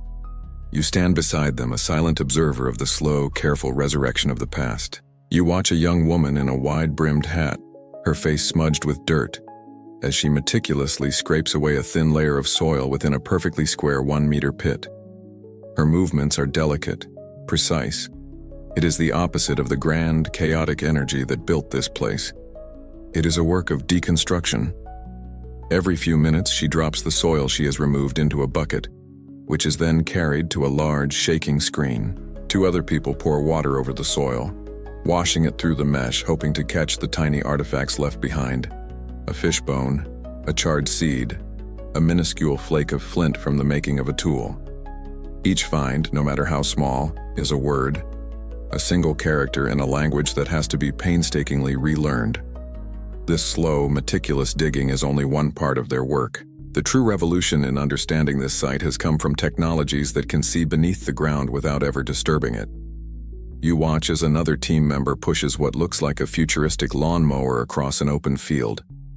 This is a magnetometer, a device that can detect minute variations in the Earth's magnetic field. A buried hearth, a line of rotten posts from a palisade wall, the silted-in trench of a house. They all leave a faint magnetic ghost. The data is fed into a computer, and slowly an image appears on the screen. The spectral outline of an entire neighborhood, a village of phantoms revealed by physics. This is how they know the true scale of the city, how they can map its streets and suburbs without digging thousands of exploratory holes. It is a form of technological magic that allows them to read the landscape like a sacred text. Every discovery, however, raises more questions than it answers. You listen to the team discuss their findings at the end of the day. A strange deposit of pottery in a pit might spark a debate. Was it a household's discarded trash, or the remains of a ritual feast? Archaeologists still argue whether the city's eventual decline was a slow, drawn-out process of emigration, or if it was punctuated by periods of violent, internal conflict and social upheaval. The evidence is ambiguous, a cold case 1,000 years old with only silent material witnesses. The story you have journeyed through is not a settled history read from a book. It is a living, breathing hypothesis, constantly being revised with every new potsherd and every new magnetic survey. The challenges are immense, and not all of them are academic. This sacred place is an island in a sea of modernity. From the top of Monk's Mound, you can see the Gateway Arch in St. Louis, a monument of steel to a different civilization. You can see the sprawling suburbs, the truck stops, and a nearby casino, its flashing lights a modern form of ceremonial fire. There's a quirky and slightly sad irony in the fact that this ancient metropolis, a masterpiece of urban planning, is now threatened by the zoning of a modern one. For years, preservationists have fought to protect the outlying mounds from being bulldozed for new subdivisions and warehouses, a battle to save the last fading paragraphs of America's first urban story. You climb Monk's Mound one last time as the sun begins to set. The tourists have gone home. The archaeologists have packed up their tools. A gentle quiet settles over the landscape. The roar of the highway softens into a distant shush. The great mound beneath your feet feels solid, eternal, a silent keeper of a million secrets. You look out over the darkened plaza, over the ghostly shapes of the lesser mounds, and you feel the immense weight of the story. A story of a sudden, brilliant flash of creation, of a city aligned with the cosmos, of monumental labor and profound faith, of environmental decay, social collapse, and ultimately, of resilience and transformation. It is a puzzle with most of its pieces still missing, a song with only a few of its verses remembered. But as the last light of day paints the sky in shades of orange and purple, you understand that the work of listening for those lost verses, of finding those missing pieces in the patient earth, is one of the most important rituals we have left. And so our journey through the rise and fall of this magnificent forgotten city comes to a close. The clamor of the plazas has faded, the smoke from the great feasts has cleared, and all that remains now is the soft whisper of the wind moving through the tall prairie grass that has reclaimed the land. The story of Cahokia is a profound and humbling reminder that even the greatest cities, the most powerful civilizations, are just fleeting moments. Brief, brilliant flashes of human endeavor written on the face of a patient and eternal earth.